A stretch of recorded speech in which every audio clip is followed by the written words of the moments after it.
Chapter 637. Translator, Transin Editor.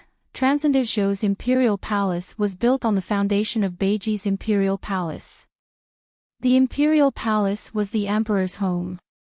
A great deal of thought had been put into its construction in the early years. Not only was the imperial palace very sturdy, it was also easy to defend and difficult to attack. Other than Jing Huwei and Ji Ziyu's soldiers who had attacked the imperial palace last night, there were only the remaining guards, imperial bodyguards, and eunuchs guarding the imperial palace. There were more than 8,000 people from the warden's office attacking the imperial palace. Even if they split up, there were still more people guarding the imperial palace. Relying on the geographical advantage, the 1,000 people guarding the imperial palace could barely hold on. However, the people of the warden's office were all riled up. They were determined to take back the imperial palace and cut the thieves into pieces. In their anger, their fighting strength increased by several levels. Although they were definitely not a match for Jing Huwei, who came from the border army, their bravery was still fearsome. There was a great disparity in fighting strength. Moreover, after the warden's office, there might be Marquis Qingyang's tiger army. Huzi stood on the city wall and looked down. He had seen the scene of close to 10,000 people shouting and killing many times when he had followed Pang Xiao to the border. This was the first time he had seen close to 10,000 people gathered in the capital and shouting and killing at the imperial palace. With such a big thing happening right under the emperor's feet, the common people in the city had long been alarmed. The common people all hid in their homes with their doors and windows tightly shut. Those who lived closer were scared out of their wits by the deafening battle cries. The common people did not know what was going on. The only thing they were certain of was that the capital, which had been peaceful for less than 5 years, was once again in chaos. There was war again. Last time, when Pang Xiao led soldiers to attack the capital of Beiji, he did not allow the Tiger Army to disturb the common people. The people of Beiji had originally been on tenterhooks. This time, no one knew who was fighting who.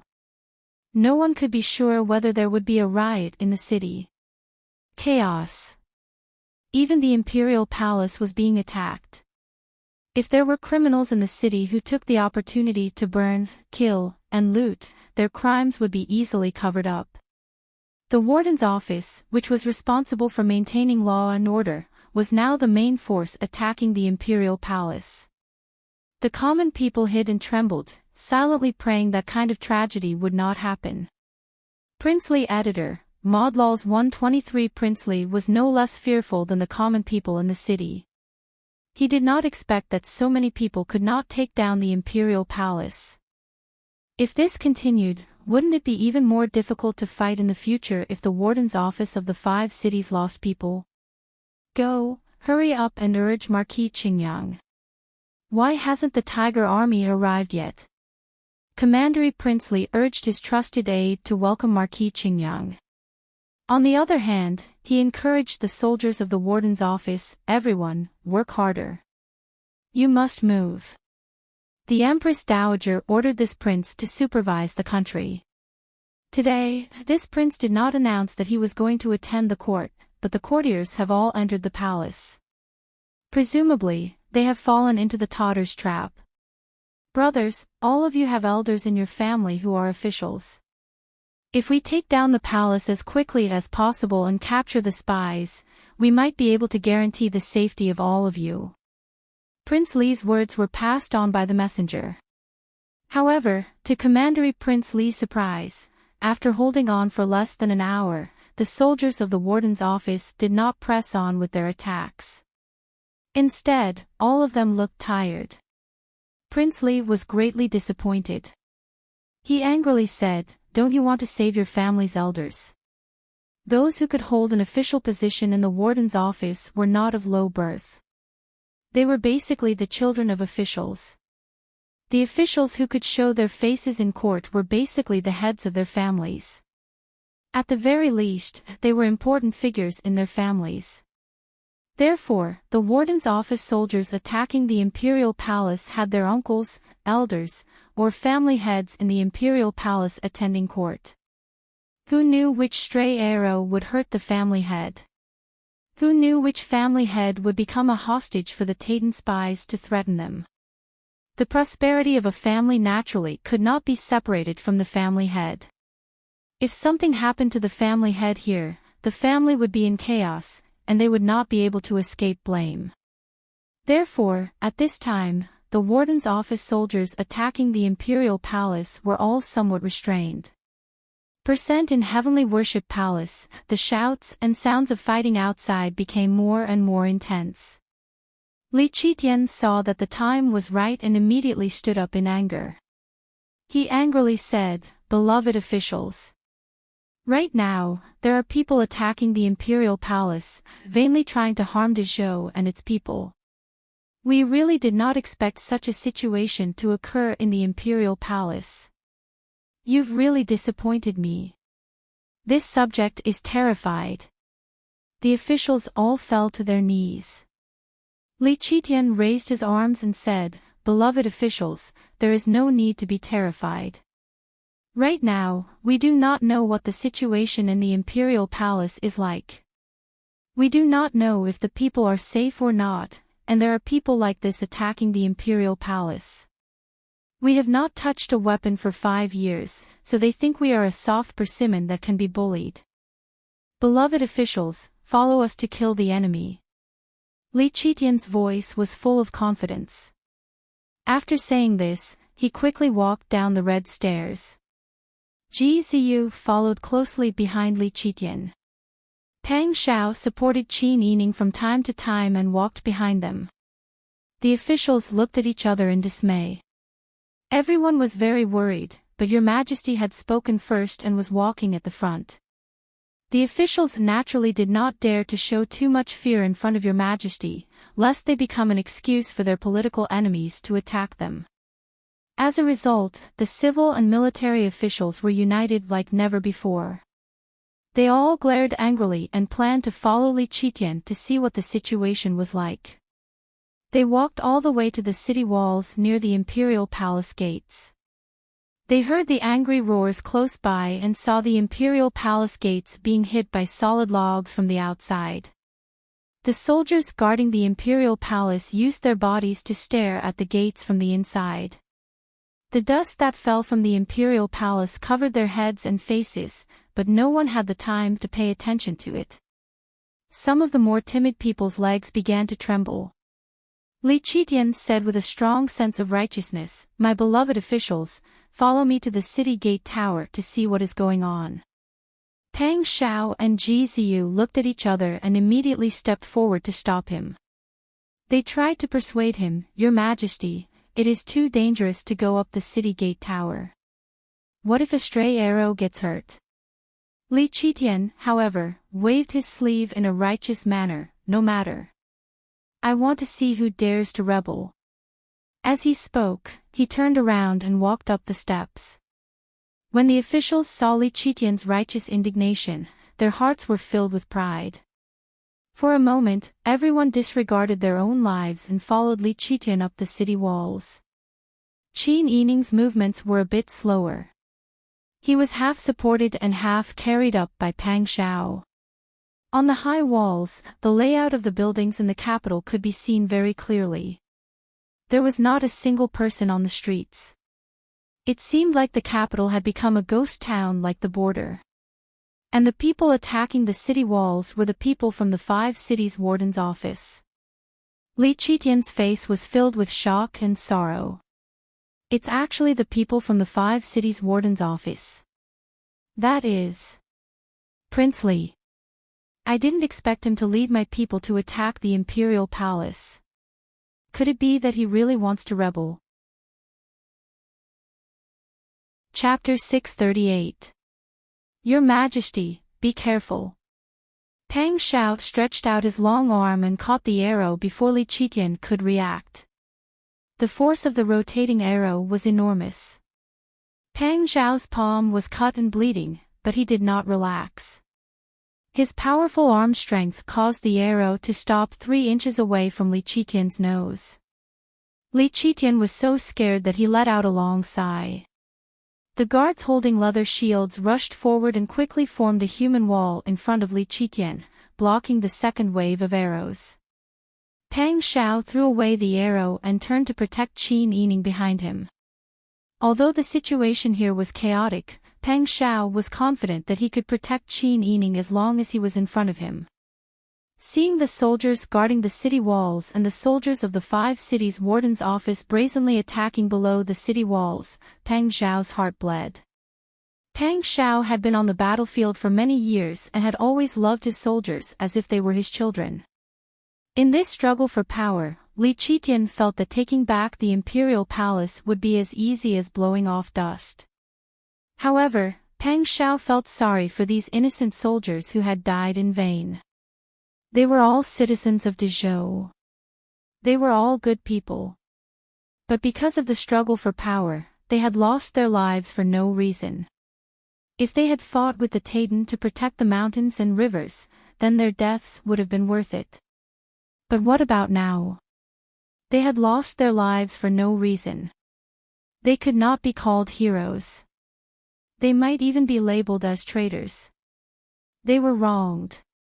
How innocent. Just like Pang Xiao, Ji Ziyu's expression was extremely ugly. When he saw Li Qitian's angry and high-spirited face, he felt a wave of disgust in his heart. Li Qitian's life had been saved by Pang Xiao.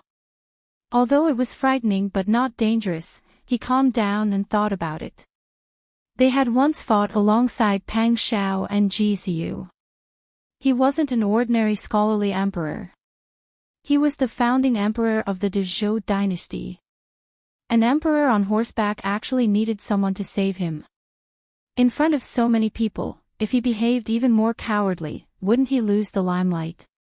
With this in mind, Li Qitian strode forward and pushed aside the shield-wielding guards in front of him, exposing himself to everyone below the palace walls. As soon as they saw Li Qitian come out, more arrows came flying from Prince Li's position. Li Qitian used all his strength to dodge 2 of the arrows and then reached out to grab another one. The skin on his palm was scratched, and the pain made his face unsightly. But he couldn't stop. Even if it hurt, he had to endure it. Flustered and exasperated, Li Qitian threw the arrow down the palace wall. He took a deep breath and roared, "My officers and soldiers! What are you doing? Do you want to rebel?" Li Qitian was dressed in bright yellow. Standing on top of the palace wall, his figure was very conspicuous. Coupled with his furious roar, the soldiers of the warden's office were all stunned. Wasn't this the emperor? The emperor was rescued. Then why did Prince Li still want to attack the city? They fought in order to capture the Tatar spies and protect the imperial family and take back the imperial palace. But now the person they wanted to protect was standing in front of them. The emperor they were loyal to was on the palace wall. The soldiers were at a loss for a moment. Everyone lost their will to fight. Some people even threw their weapons to the ground. Prince Li's eyes were about to pop out. He had already come this far, and there was no turning back. If he couldn't kill Li Qitian this time and take back the palace, what awaited him was Li Qitian's crazy revenge. Prince Li roared, "What are you waiting for? That is a fake. He is a Taitan spy. Kill him, take back the palace, and save the Empress Dowager, the Empress, and the unborn dragon son. This is the right thing to do. Everyone, don't be fooled by this fake." Prince Li was far away from Li Qitian. Li Qitian couldn't hear his words completely, but he could roughly guess what Prince Li was shouting. Li Qitian was so angry that his heart hurt. But he was the emperor. In front of people, he had to act like an emperor, especially in front of so many soldiers. At this time, he couldn't act like a shrew. He could only shout, "Look carefully, who am I? If you continue to be stubborn, you can only be convicted of rebellion." The soldiers of the warden's office looked left and right. They didn't know who to believe. Seeing that the people below had stopped attacking, the guards on the wall all let out a sigh of relief. Li Qitian had an idea. Just as he was about to open his mouth to mobilize them, he suddenly saw a black sea in the distance neatly approaching along the wide street. The sound of the footsteps was uniform. They came from afar, and the red tassels on their black armor and helmets fluttered in the wind indicated their identity. It was the Tiger Army. And from the sound of the footsteps, the earth seemed to tremble. The people standing on high ground could see the Tiger Army coming in a steady stream. Clearly, there were more than 10,000 Tiger Army soldiers entering the city. It's Marquis Qingyang. Peng Zhao's eyes were red with anger. He gritted his teeth and said this. He had single-handedly brought up the Tiger Army. It could be said that the soldiers inside were all his brothers. And Marquis Qingyang actually dared to drag these people in. When Prince Li saw the Tiger Army arrive, he immediately let out a sigh of relief. The Tiger Army's fighting strength was extremely valiant. The Border Army's individual combat ability was not something the greenhouse flowers of the warden's office could compare to. Now that the Border Army's Tiger Army had arrived outside the palace gates, they were like wild beasts about to leave their cages. In the blink of an eye, they were about to devour people. Marquis Qingyang loudly said, "Everyone, taking back the palace today and protecting the Empress Dowager and the Dragon Son is a great merit. Don't listen to the clever words of those Taitan spies. Listen to my orders, charge." Yes.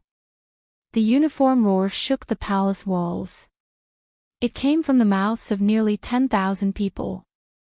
It was extremely shocking to the people who heard it. And looking from above, one could see the orderly and strict formation of the Tiger Army even more clearly. This was the difference between the spirit of the soldiers and the ordinary soldiers of the warden's office. It was simply the difference between heavenly soldiers and the soldiers of the warden's office. A soldier's duty was to obey orders. With Marquis Qingyang's military order, the various troops of the Tiger Army moved forward in an orderly manner, joining the ranks of the warden's office to attack the palace. Li Qitian panicked. He knew how strong the Tiger Army led by Pang Zhao was. If those little tiger-like soldiers rushed up, how could they survive? Li Qitian couldn't care about anything else. He leaned half of his body out and loudly said, "All of you stop. If you go any further east, you will be rebelling." When Marquis Qingyang heard this, he also loudly said, "Don't listen to him. The people above are Taitan spies. Listen to my orders." With the addition of the Tiger Army, they were about to attack the palace gates. Pang Zhao and Ji Ziyu tacitly moved forward side by side, standing at the outermost perimeter of the palace walls. Pang Zhao looked down and saw a familiar man with his sharp eyes. He loudly reprimanded, "Sun Tiniu. What are you doing?" Chapter 639. Your Highness. Sun Tiniu rubbed his eyes in disbelief. He widened his eyes and looked up at the person on the palace wall. A tall figure, a handsome face, slightly narrowed phoenix eyes, a cold gaze under anger, and an intimidating aura around him. It really was Wang Yi. Didn't Marquis Qingyang say that the palace was controlled by Taitan spies? Didn't Prince Li just shout that Your Majesty was a fake? That was fucking bullshit. Even if His Majesty was impersonated, how could he not recognize the person who had been at the forefront of every battle when they had followed him into battle? When attacking Dian, he was almost cut down by Prince Ning. It was Wang Yi who saved him at the risk of being cut in the back. Even if there was only one person's back in the crowd, as long as he saw this person, he would definitely recognize him. Therefore, Prince Li and Marquis Qingyang clearly lied to them and used them to rebel. Although Sun Tiniu was a rough man, he wasn't stupid. How could he not understand at this time? At this time, Sun Tinyu didn't care about the reactions of the people around him. He looked at the yellow figure again and knelt on the ground. The centurion beside him saw this and said angrily, "Sun Tinyu, are you crazy? Get up. Are you waiting to be trampled to death?" Sun Tinyu pointed up, "Look who is up there." The centurion raised his head and saw the imposing Pang Xiao as well as Ji Xiu, who was as beautiful as the sun. The centurion was also stunned. He went through the same mental journey as Sun Tinyu and knelt down next to Sun Tinyu. "Your Majesty, we came late to save you. Please forgive us, Your Majesty." It was like a drop of water falling into a pot of hot oil. With Sun Tinyu and the centurion as the center, ripples spread out around them.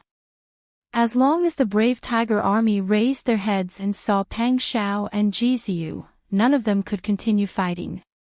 Everyone knelt down and realized that the brave tiger army had been used. The tiger army's people were like this. The people of the 5 cities' warden's office were also shaken. Unlike the rough men of the tiger army and the border army, those who could hold a position in the warden's office of the 5 cities did not have any background. Perhaps their families' grandfathers and uncles were still inside the palace walls they were attacking. In an instant, the pressure on the defenders decreased because the attackers were shaken. Their attacks were not as fierce as before.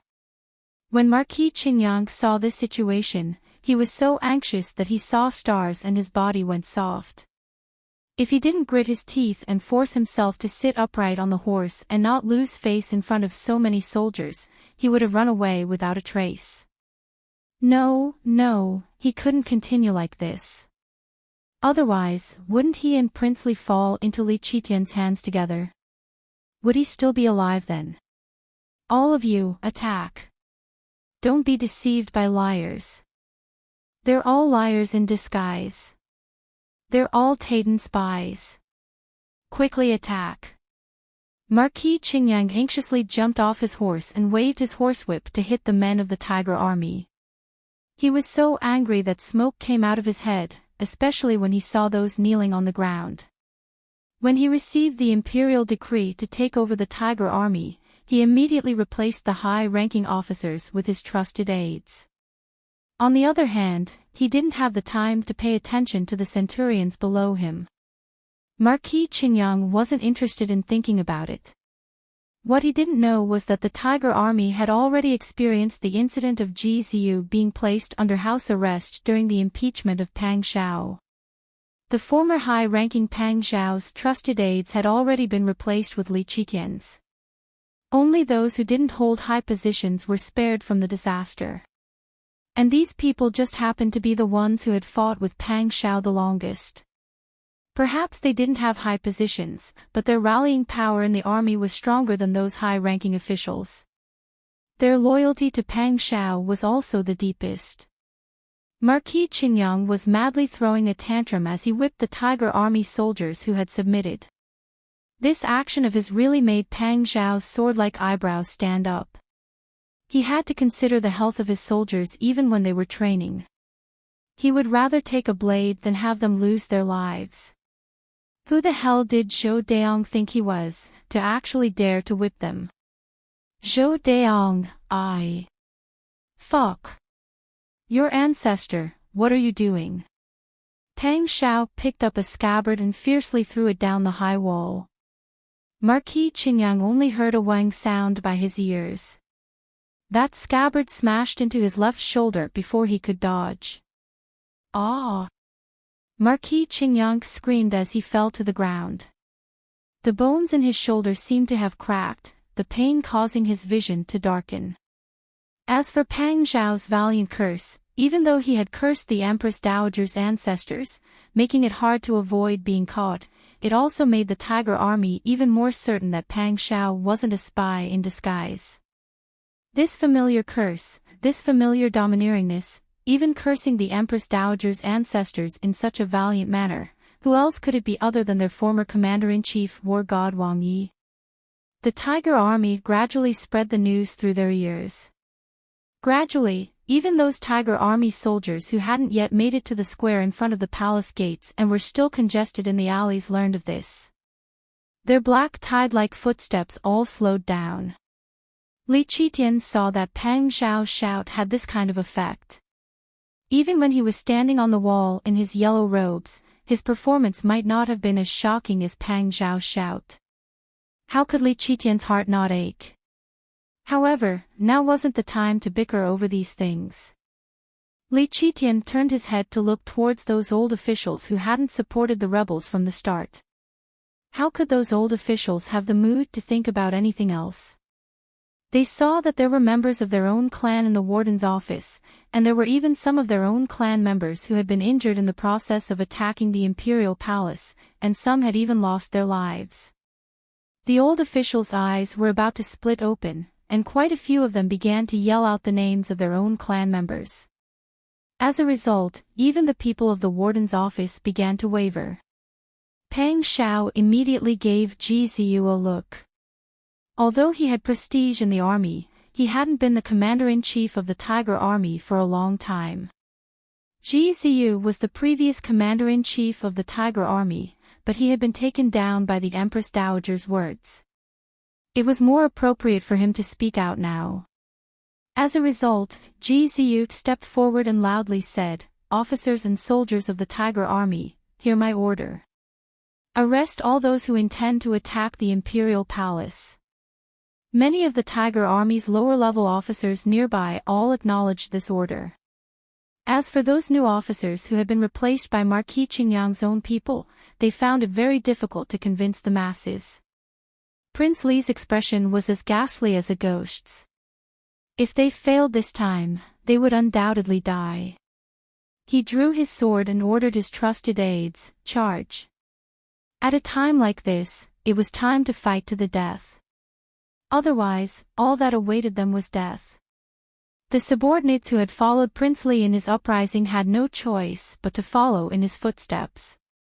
As for those who had followed Marquis Qingyang in the Tiger Army, they had also made up their minds to resist. They immediately began to clash head-on with the Tiger Army that had followed Ji Ziyu's orders. Everyone had weapons in their hands, and the place was very crowded. As soon as the two sides came into contact, there was immediately blood. Many people didn't have time to act before being stabbed in the back. In front of the imperial palace gates, the Tiger Army and the warden's office clashed with Prince Li's men on a large scale. Chapter 640.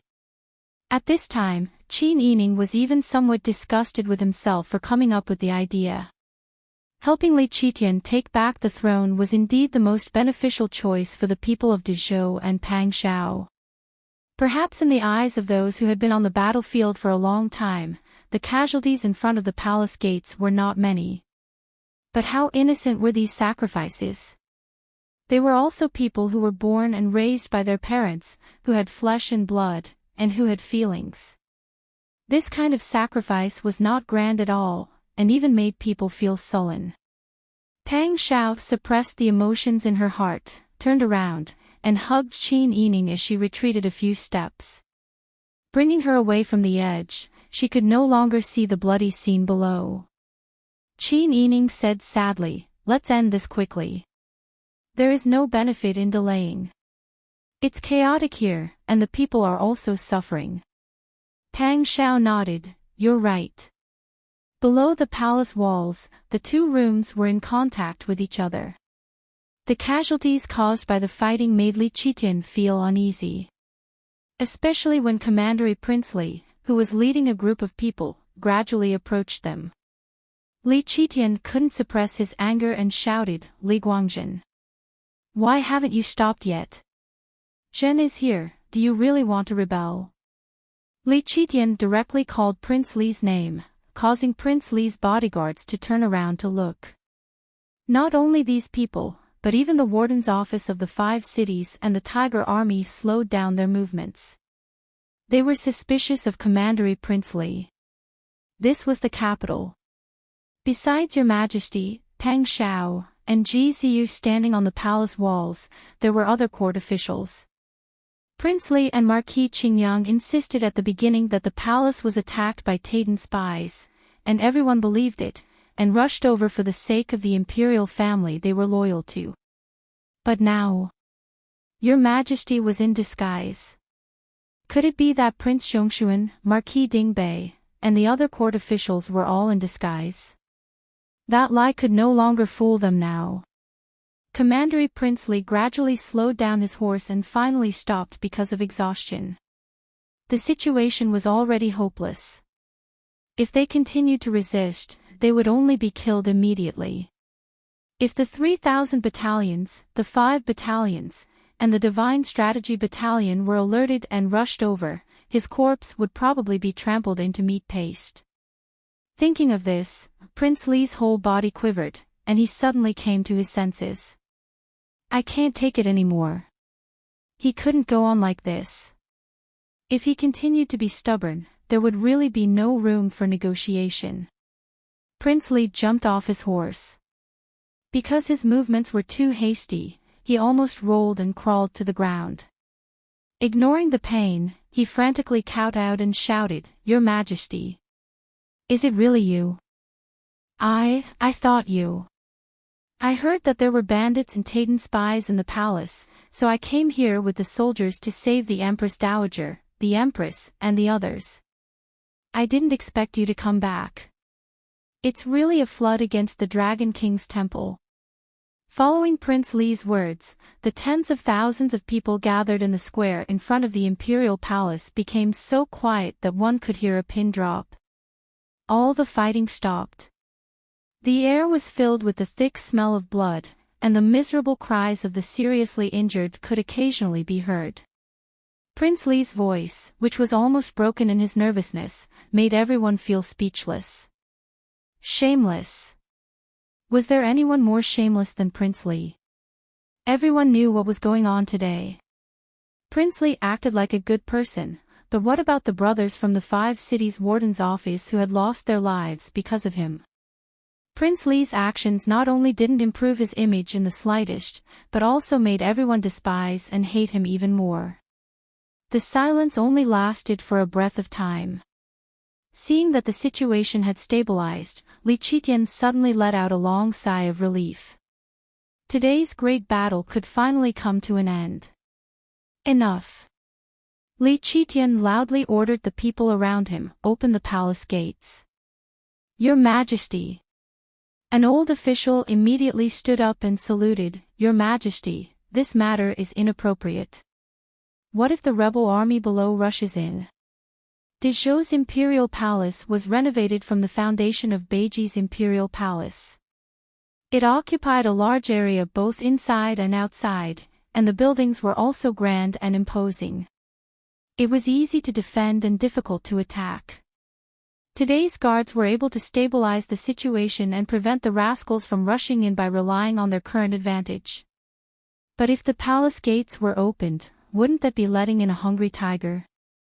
Li Qitian gazed at the soldiers below the city walls and raised his sleeves, loudly declaring, We believe in our soldiers.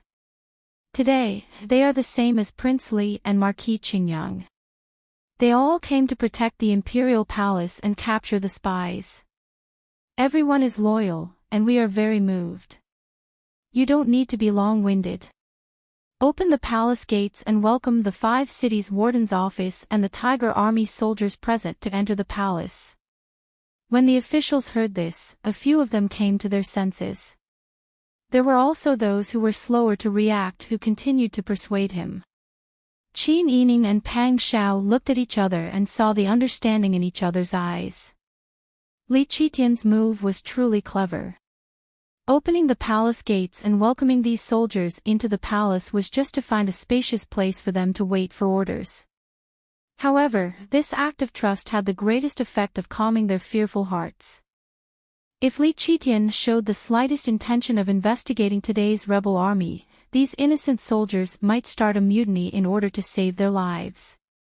If the Tiger Army and the 5 cities warden's office joined forces to attack the imperial palace, would the imperial palace be able to defend itself with only Pang Xiao and Ji Ziyu's trusted aides? When the time came, Li Qitian would probably die a horrible death. Thus, Li Qitian wanted to stabilize the situation and pacify these people so that they wouldn't mutiny. In Qin Yining's opinion, if Li Qitian was smart enough, today's matter couldn't be held accountable. Regardless of whether it was Prince Li and Marquis Qingyang, or the soldiers below. Not only could they not be held accountable, they had to be rewarded based on their contributions. As for Prince Li and Marquis Qingyang, as long as Li Qitian sat firmly on the throne, he could deal with these minions whenever he wanted. Sure enough, as Qin Yining had analyzed, seeing Li Qitian's actions, everyone let out a sigh of relief. Even after the palace gates were opened, the 5 cities' warden's office and the Tiger Army first lined up neatly under the leadership of their respective officers before entering the palace, quietly standing in place. Just like before, Marquis Qingyang and Prince Li returned to Fengtian Palace to attend court with the other officials. Qin Yining hesitated whether or not he should continue to follow. However, Li Qitian smiled and said, "Younger sister-in-law, don't think too much, just come with me." He then looked at Qin Yining's tired expression. "The court will end soon, are you all right?" Such courteous treatment caused all the officials who heard and saw to raise their eyebrows. Qin Yining smiled and said, "Many thanks for your Majesty's understanding, this subject's wife is fine." For a woman to be able to attend court was already a great favor. If she made all sorts of excuses, then she didn't know how to appreciate favors. Li Qitian returned to Fengtian Palace, still sitting upright on the steps. Pang Shao led Qin Yining and Ji Ziyu to the original position where they should have stood for court. Chapter 641. Li Qitian sat with his back ramrod straight. He forced himself to suppress his emotions so that his complacency would not be too obvious. However, the uncontrollable smile on his face still revealed his true feelings. Life was truly full of ups and downs, full of surprises. When Li Qitian was trapped in the underground palace and had to rely on corpses to survive, he never thought that he would be able to sit in this position again.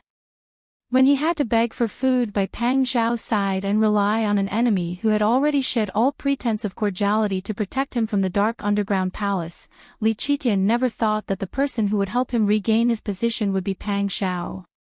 The people who helped him make the decision were actually Qin Huaiyuan, who had been removed from his position in a fit of anger, and Qin Yining, who had almost been abandoned by him.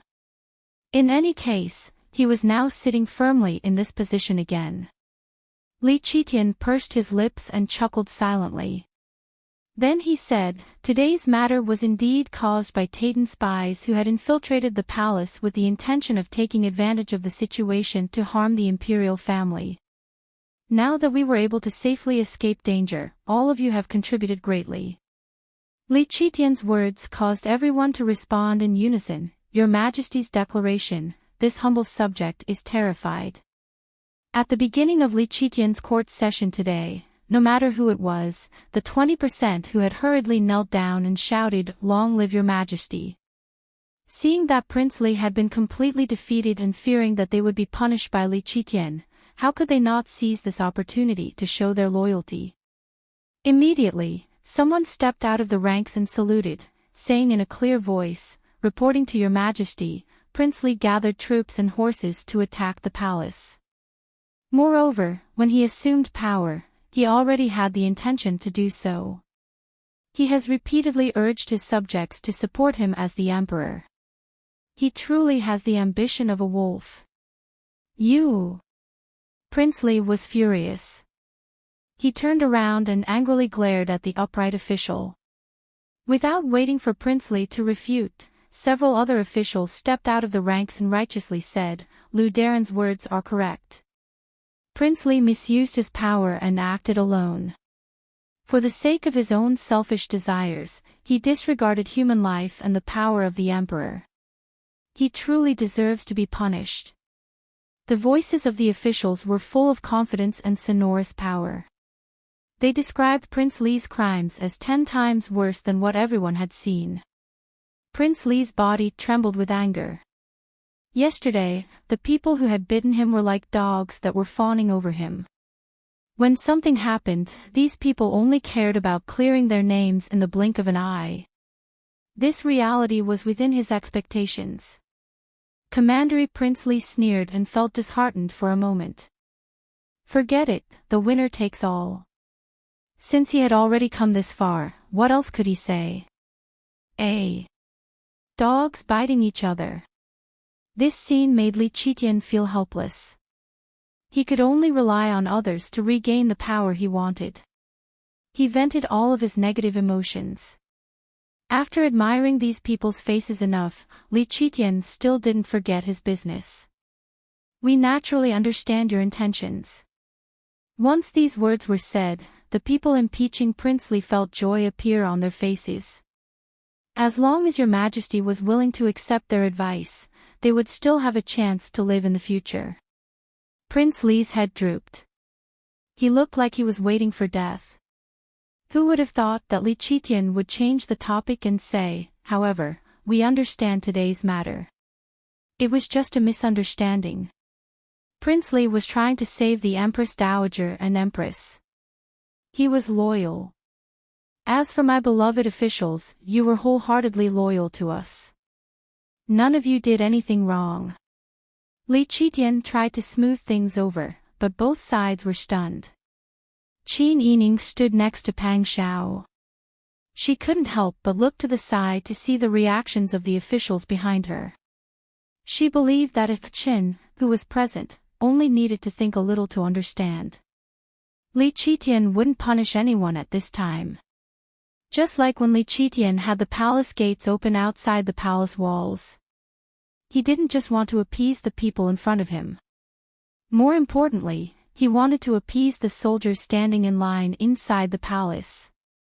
If Prince Li was convicted today, wouldn't the soldiers outside become Prince Li's accomplices? If a mutiny occurred, Li Qitian wouldn't be able to control it. Therefore, regardless of whether Prince Li's actions were true or false, and regardless of what Prince Li did to seize the palace, Li Qitian wouldn't punish him right now. Sure enough, Li Qitian continued, now that the Taitan spies have been eliminated, our heart aches the most for the soldiers who died this time. Our decision is that the soldiers who died in battle today will all be posthumously promoted by 3 ranks. The soldiers who survived will be promoted by 1 rank. This matter will be handled by the Ministry of Personnel at their discretion. As you command. The Assistant Minister of the Ministry of Personnel stood out and saluted. Your Majesty is wise. The official saluted. Li Qitian then looked at Prince Li and said with a smile, Prince Li and Marquis Qingyang have rendered meritorious service by saving your Majesty today. Prince Li will be conferred the title of Prince Li and Marquis Qingyang will be conferred the title of Duke of Qinghua. The conferring ceremony will be handled by the Ministry of Rights. This official receives the decree. The people from the Ministry of Rights also stood out to respond. Prince Li and Marquis Qingyang felt like they had been hit by a meat pie that fell from the sky. Their hearts were filled with surprise and joy.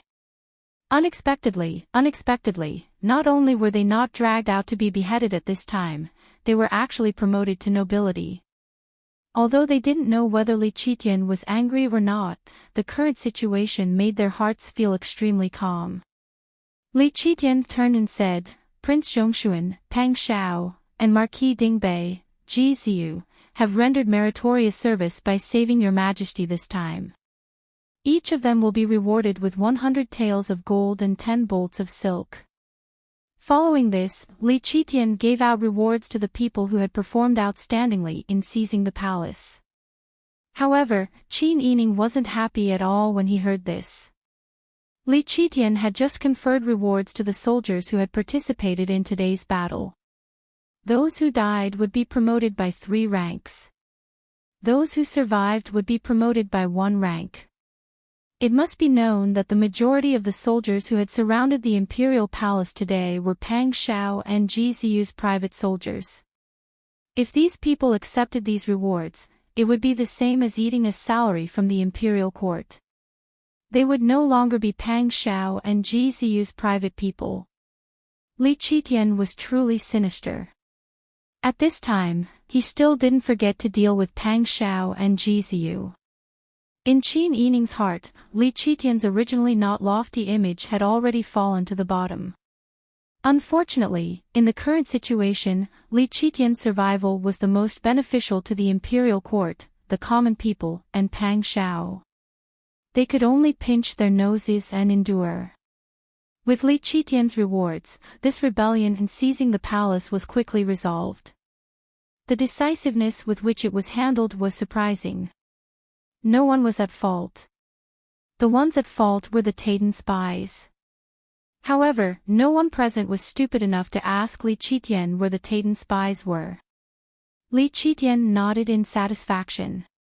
He turned and said in a loud voice, "Today, we have another matter to announce to all of you. We have ordered the former Minister of Rights, Old Qin, to rest at home for some time. With the turmoil in the imperial court, many officials have died. The imperial court is in dire need of people. We can only trouble Old Qin to return to the court and appoint Old Qin as Jinji Hall's grand scholar, Xiong Jinshui. This servant is here." Grand Eunuch Xiong Jinshui bowed. Li Qitian said, "Immediately pass on our decree. Invite Old Qin to the court to discuss state affairs. In addition, prepare lunch for the officials and the soldiers waiting outside." "As you command." Xiong Jinshui hurriedly went to carry out the orders. With so many people needing to eat, the imperial kitchen would not be able to keep up. They could only mobilize all of the kitchens in the palace. While waiting for Qin Huaiyuan to return to the court, everyone was given a bowl of porridge, 2 pieces of flatbread, and a small piece of pickled vegetables. As for the soldiers waiting outside, it was even easier. Everyone was given 2 hot steamed buns the size of their faces and cold water pipes. Seeing that Your Majesty not only allowed them to wait in the palace, but also provided them with food and drink when it was time to eat, the soldiers were finally able to put down their fears. At this time, Qin Yining had also eaten lunch with Pang Xiao. He went to the bathroom to tidy up. The palace was not a place where they could talk without worry. As a result, the two of them did not discuss Li Qitian's reinstatement of Qin Huaiyuan into the cabinet. They even had some doubts in their hearts. Li Qitian's sudden actions, could it be that Qin Huaiyuan's own operation was involved? However, no matter what, Qin Yining was still happy that his father could be used again and find his own position. His father had been an official for half of his life. When the surrendered officials of the Yan dynasty were not willing to take him with them, it was already a blow to him. Now, he had calmed down and recognized reality. He believed that his father would be able to find a new position when he returned to the court. "Are you tired?" A deep voice sounded by her ear, accompanied by warm breathing. It brought Qin Yining out of her thoughts.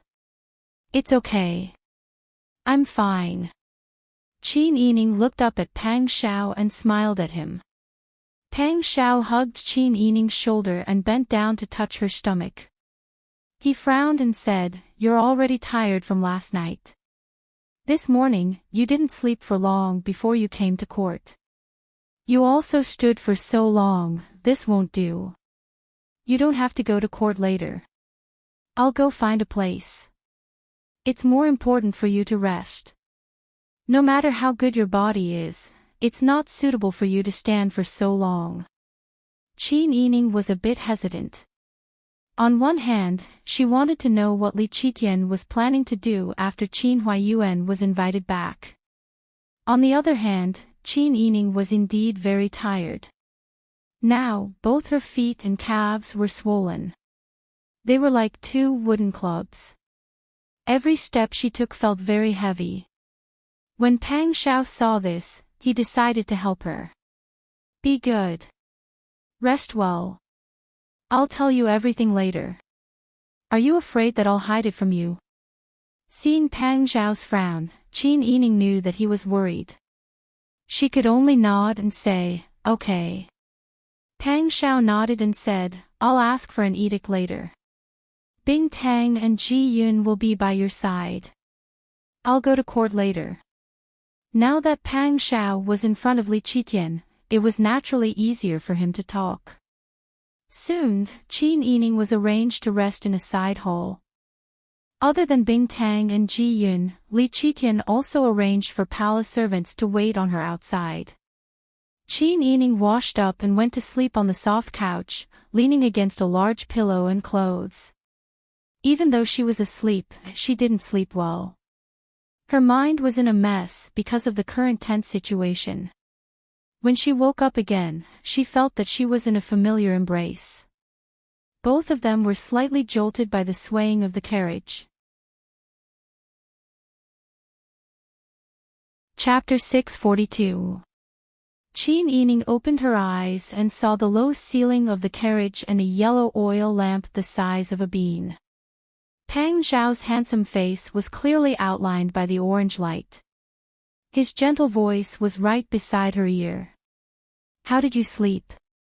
Not bad. Why did I sleep for so long? What time is it now? Qin Yining's stomach made it impossible for her to lie flat. At this moment, she was using Pang Xiao as a pillow and nestled in his arms. Pang Xiao smiled and said, You slept for the entire afternoon.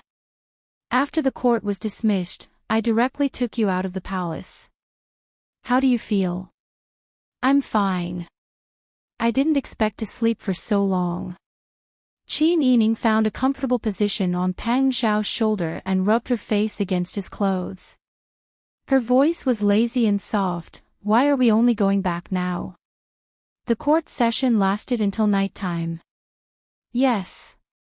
Your Majesty wanted to appease his father-in-law and discuss the Taiten issue in the court session. They had already made a decision. Who knew that there would be an accident midway and we would receive new news from the south? Pang Xiao paused and ran his hand through her hair apologetically. He said helplessly, Sister Yi, I'm afraid I've implicated you again. There's no need to prepare a delivery room for our new home. I'm going to the old capital of the Yan dynasty to take office. Your Majesty has ordered you to accompany me. We'll set off in 3 days. Qin Yining's eyes widened in shock. She supported his arm and sat up. What happened in the south? Did something happen to the county king of Yan? What happened in the court session? Tell me in detail. Pang Xiao nodded and pulled Qin Yining back into his arms. He smiled and said, Don't worry. I was going to tell you anyway. 4 hours ago. At the court session in Fengtian Palace. Qin Huayuan was dressed in a civil official's first-rank imperial robe. He kowtowed in front of the palace. This official, Qin Meng, thanks Your Majesty for his kindness. For Your Majesty to think highly of me, I will repay you with my loyalty. Dear Minister Qin, please rise. Li Qitian smiled and slightly bowed as he raised his hand. Qin Huayuan stood up and naturally stood at the head of the civil officials. Li Qitian then made some adjustments to the positions of the officials in the imperial court. This time, quite a few important officials had lost their lives in the underground palace, leaving many positions empty. As a result, the structure of the court officials was undergoing a major adjustment. After a series of adjustments, Li Qitian said, In this turmoil, the imperial court has lost many capable officials. It is truly heart-wrenching. The Taiten from the north had invaded Heaven's Gate, and the Dragon Legion Corps was defending. If they lost, it would only take a few days for the Taiten to step into Jingdo. The south isn't peaceful either. Ever since the Yuqi Yan fled to the south, Yongning House, Hengzhou House, and Jianyang House declared independence. Along with South Yan's Yuqi Shujie, they wanted to support the Yuqi Yan to regain the throne. However, I also received reliable news that Yongning House and Hengzhou House did not succeed immediately. They were all suppressed by the local soldiers. However, the people of South Yen rebelled and charged into the government and cruelly killed the local officials that I sent. Only then did the three houses become part of South Yen. At this point, Li Qitian helplessly let out a long sigh and said, "Right now, the war situation in the north is tense, and the situation in the south is like this. The country is already in danger. If any of you have any ideas or countermeasures, you can all share them now. Everyone, let's work together to overcome this crisis." Li Qitian's words were really sincere, and he did not put on the airs of an emperor. He looked at the people below the imperial court in anticipation. Some of the officials frowned in deep thought, while others discussed in low voices. However, a moment later, someone stood up. Reporting to His Majesty, although the situation in the south seems lukewarm, and Yu Qiyan's ability is not as valiant as Eugene Khan's, at first glance, the situation in the south does not seem to be as tense as the situation in the north. However, it is this tepid encroachment that is the most terrifying. Official Wang is right. South Yen is slowly chasing after them and gradually encouraging the people. I'm afraid that it will cause unpredictable consequences. After all, Dezhou has just recovered the Yen dynasty, and the people there do not have a strong sense of belonging to Dezhou.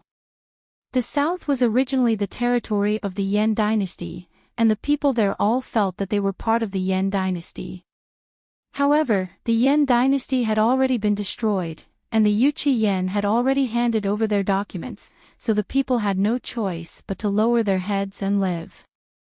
However, if the Yuchi Yen were to move in the south, a single spark would start a prairie fire, and it was very likely that the people in the south would be encouraged to side with the Yen dynasty again. When that time came, it would be even more difficult for Dezhou to take back its authority. The south must be stable. Our Dezhou's base is in the north, and the south is the most important place to produce grain. If a rebellion occurs in the south, I'm afraid that the grain will return to its previous state. Exactly. Our Dezhou has strong soldiers and strong horses, but what we lack is money and grain. If the first two are not enough, even a fierce tiger will not have the strength to fight. The officials' discussion grew louder and louder. It was clear that everyone was aware of the current crisis. Dezhou already did not have enough money and grain to deal with the Taitan, and it was very difficult. If the chaotic south was added to the mix, they would probably be attacked from both front and back. Moreover, it had only been 5 years since Dezhou overthrew the tyranny of Beiji. In these 5 years, the country had been in constant chaos. The people had no time to rest and recuperate. Instead, they lived under the shadow of war every day. If this went on, they would definitely lose the hearts of the people. Otherwise, the commoners would be exhausted from running around. Everyone knew this, but to solve the problem, it was not something that could be done in a short period of time. Li Qitian sat on the throne and listened to the officials' discussion.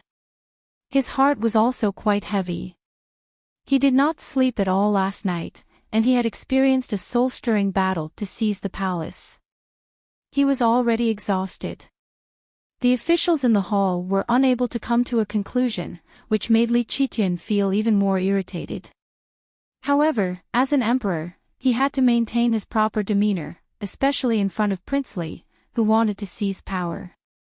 He could not perform worse than this kind of traitor. Li Qitian looked at Qin Huaiyuan, who had been silent all this time. "Beloved official Qin, what do you think?" Qin Huaiyuan, who had been called, stepped forward and bowed. "Replying to your Majesty, this official believes that the chaos in the capital and the rebellions in the north and south were premeditated. The Taitan and the southern Yen must have secretly contacted each other." When Qin Huaiyuan spoke, the discussion quieted down. Everyone knew that he was known as the wise Panin, and they all wanted to hear a definite solution from Qin Huaiyuan. Li Qitian also stood up and stood on the throne with his hands behind his back. "Beloved official Qin's words are reasonable. What countermeasures does beloved official Qin have? Replying to Your Majesty. This official believes that for today's plan, we need to prioritize and attack them one by one. If we deal with both sides, although our Dezhou has brave and valiant generals, we fear that we do not have enough provisions. If the battle line is too long, it will not be good for our dynasty.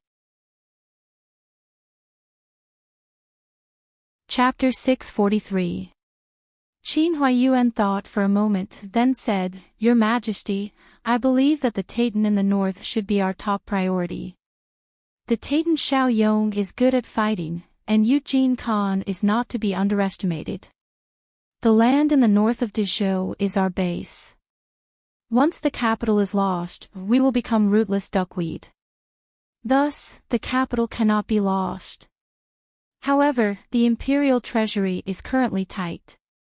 Although the soldiers of Dezhou are brave, they cannot go to war on empty stomachs. As for the southern yen, we can only put the matter of the southern yen aside for now. Stabilize the south first, and focus all our energy on dealing with the Taitan. Qin Huaiyuan is right. Li Qitian nodded. The other officials nodded as well. Since they did not have the ability to deal with both sides, they could only choose one side.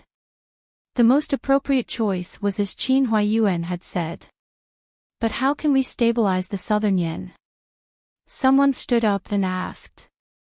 For a moment, everyone couldn't figure out what was going on. They whispered to each other, but no one could come up with a conclusion. Qin Huaiyuan thought for a moment, then bowed and said, Your Majesty, I believe that it is understandable that the County King of Yen is colluding with the Taitan. After all, if we were in the position of the County King of Yen, we would probably ally with the Taitan as well. After all, the enemy of an enemy is a friend. However, I do not understand why the Southern Yen Commandant, Qi Shujie, would so readily give up his position and let the County King of Yen be the emperor. After all, it was not easy to obtain that position. Yuqi Shujie gave it up so easily and lowered his own status. I have thought for a long time before coming up with a guess. What guess? Tell me, Qin Huaiyuan. Li Qitian leaned forward and asked. Qin Huaiyuan said, Your Majesty, Yuqi Shujie wants that position, but he is afraid that the people of the world will criticize him behind his back. He wants nothing more than to be the rightful ruler. When he said this, Prince Li's face turned ashen. These words pierced straight into his heart, causing many of the ministers around him to look at him in confusion. Prince Li wished he could find a hole to hide in.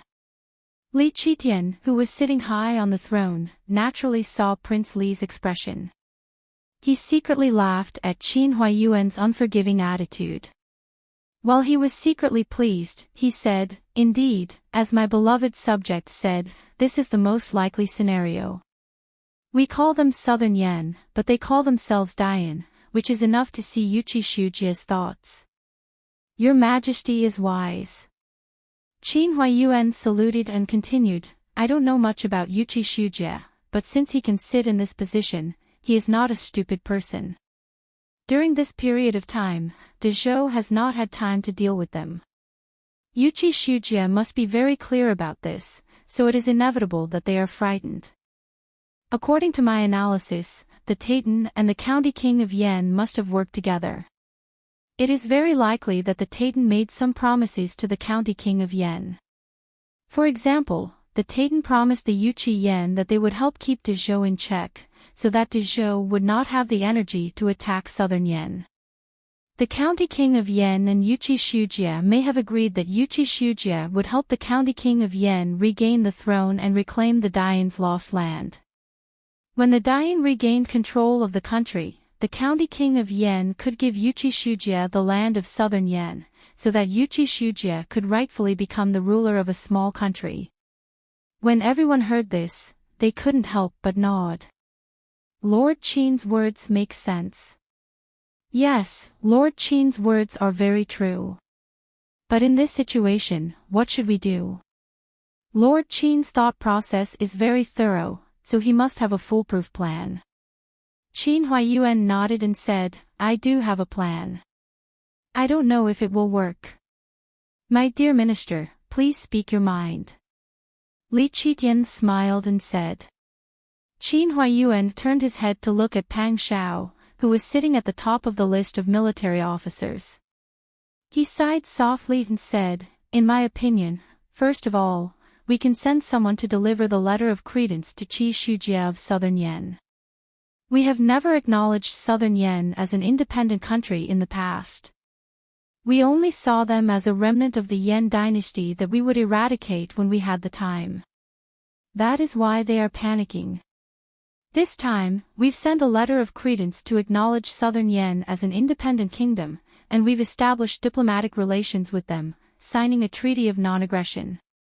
With that, they have transformed from a remnant of the Yan dynasty into an independent kingdom.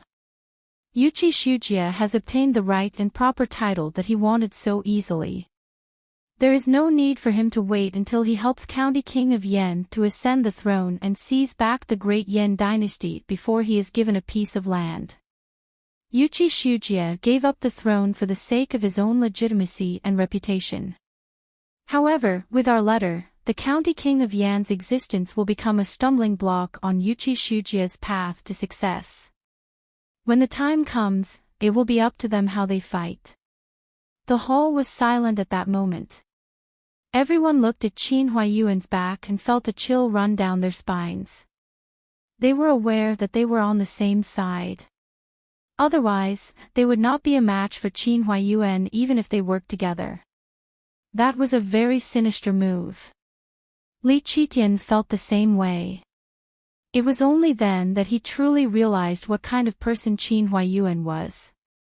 Qin Huaiyuan continued, at this point, Yuqi Shujia may be the rightful emperor, but Yuqi Shujia is still a descendant of the Yan dynasty. He still cares about public opinion. Even if the County King of Yan becomes a stumbling block for Yuqi Shujia, he will not be so ruthless as to kill him. Just like what Yuqi Shujia had analyzed just now, what he wanted was to be legitimate and legitimate. As such, Yuqi Shujia will definitely not do anything to the County King of Yan. At most, he will talk some sweet talk. When he sees the County King of Yan, he will not be able to do anything to him in public. Li Qitian nodded and said, that is indeed the case. The County King of Yan was once the ruler of the Yan dynasty. At present, the people of the Yan dynasty's lands in the south all recognize themselves as part of the Yan dynasty. If Yuqi Shujia were to do anything to the emperor in the hearts of the people of the Yan dynasty, there will probably be a revolt among the people. That was definitely not Yuqi Shujia's intention. As such, it is time for us to give him a title. Qin Huaiyuan smiled and looked very relaxed. We will first recognize the Southern Yan kingdom. At that time, the County King of Yan would be considered an outsider in the Southern Yan kingdom. At that time, we can give the County King of Yan a little more power.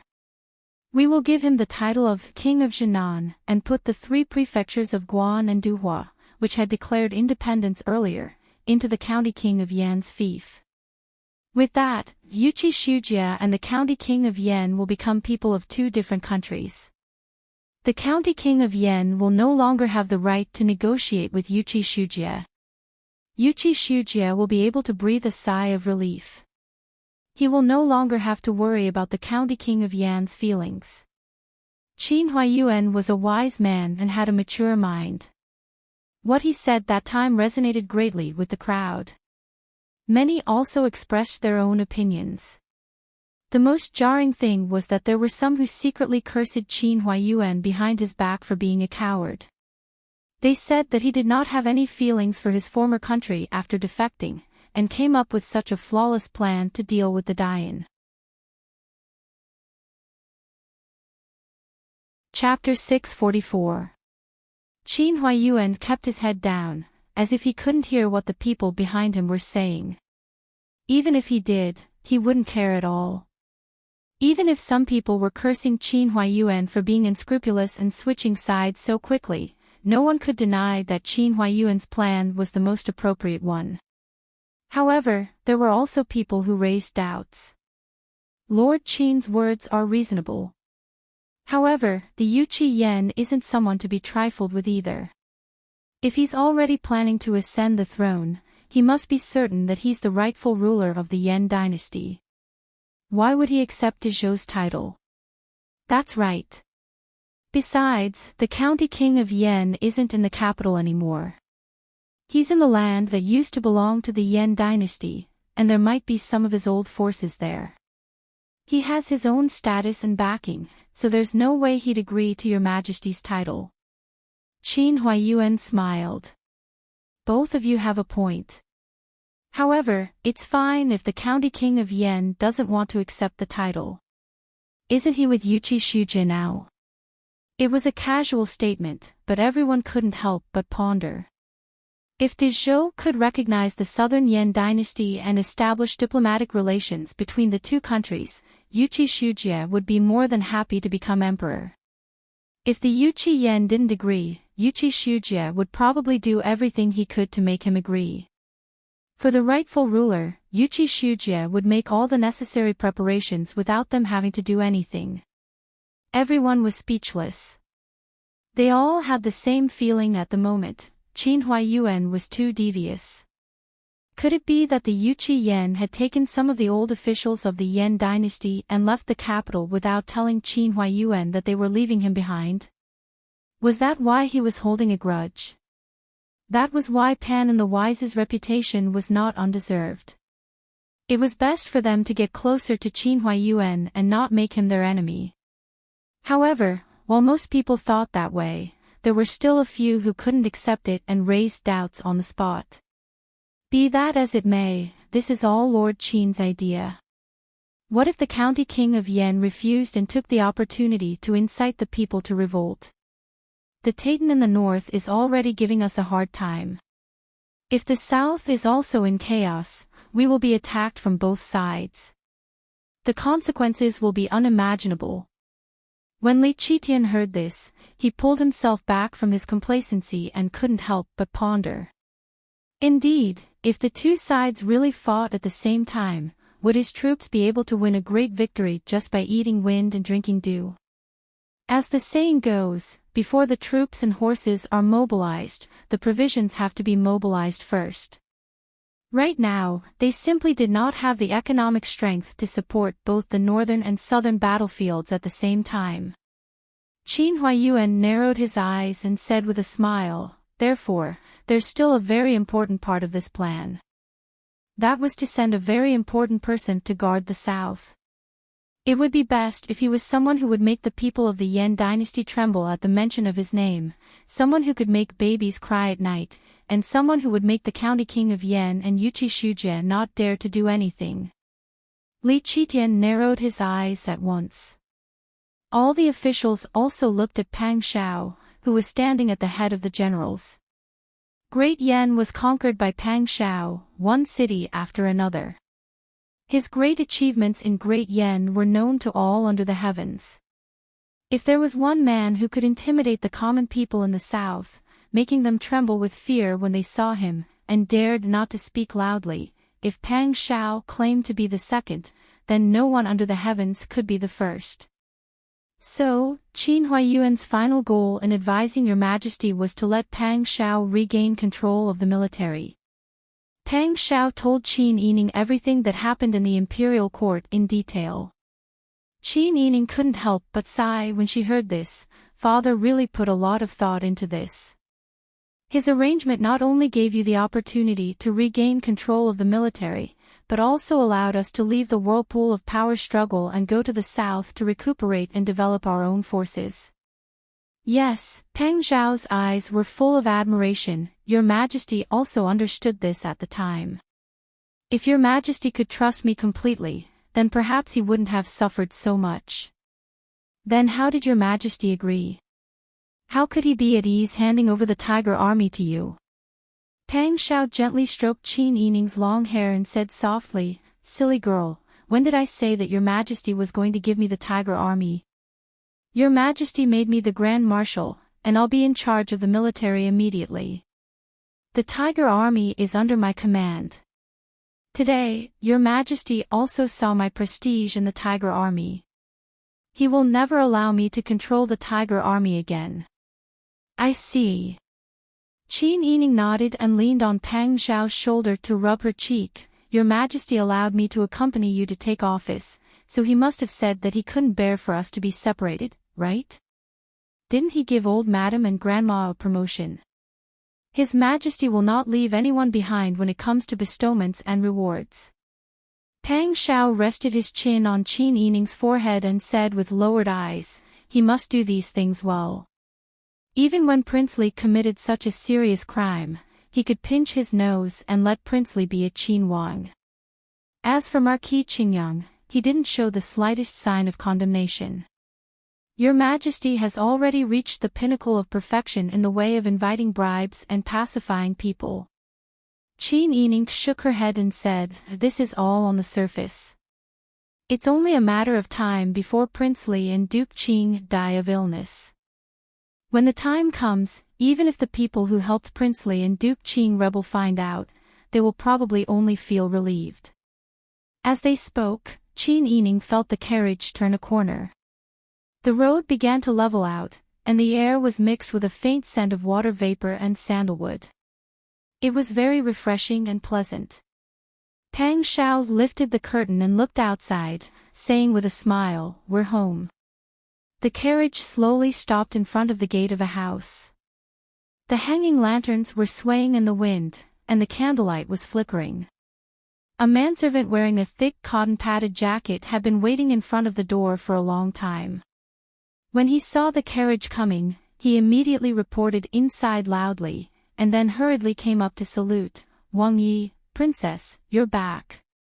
Old Madam told me to wait here. Pang Xiao carried Qin Yining out of the carriage and turned back to ask the manservant, has the imperial edict been sent? Yes, it's been sent. The manservant nodded repeatedly and led the way with the lantern in his hand. When the imperial edict arrived, Old Madam was very happy. When Old Madam knew that her husband was not only promoted but also entered the palace, she was so happy that she fainted. She just invited a doctor to see her. Is that so? Pang Xiao stopped and asked Qin Yining in a low voice, do you want to go to the east courtyard to see your grandmother first? In order to facilitate protection, Pang Xiao and Qin Huayuan discussed and let the two families live in the same house. However, the larger east courtyard was divided for the family Qin to live in, and the west courtyard was for the prince's mansion to live in. Qin Huayuan also planned to open side doors on both sides to facilitate movement. In this way, they would not interfere with each other, and it would be convenient for them to move around. Qin Yining thought for a while and said, let's go greet my grandmother first, and then go greet my grandmother. Okay. Pang Xiao said with a smile, we've made such a fuss. Grandmother and the others may be frightened. Pang Xiao was worried that Qin Yining would be tired, so he asked someone to bring a roller to replace his walking. Bing Tang and Ji Yun followed Qin Yining. Seeing that Pang Xiao was so considerate, they could not help but chuckle. Chapter 645. As soon as Qin Yining's sedan stopped, the maidservant at the door rushed inside to pass the message. Another pretty maidservant around 12 or 13 years old came forward to greet them. Wang Yi, Your Highness, you're back. Old Madam just asked someone to come out and ask. Yes. Pang Xiao smiled and entered the courtyard with Qin Yining's hand.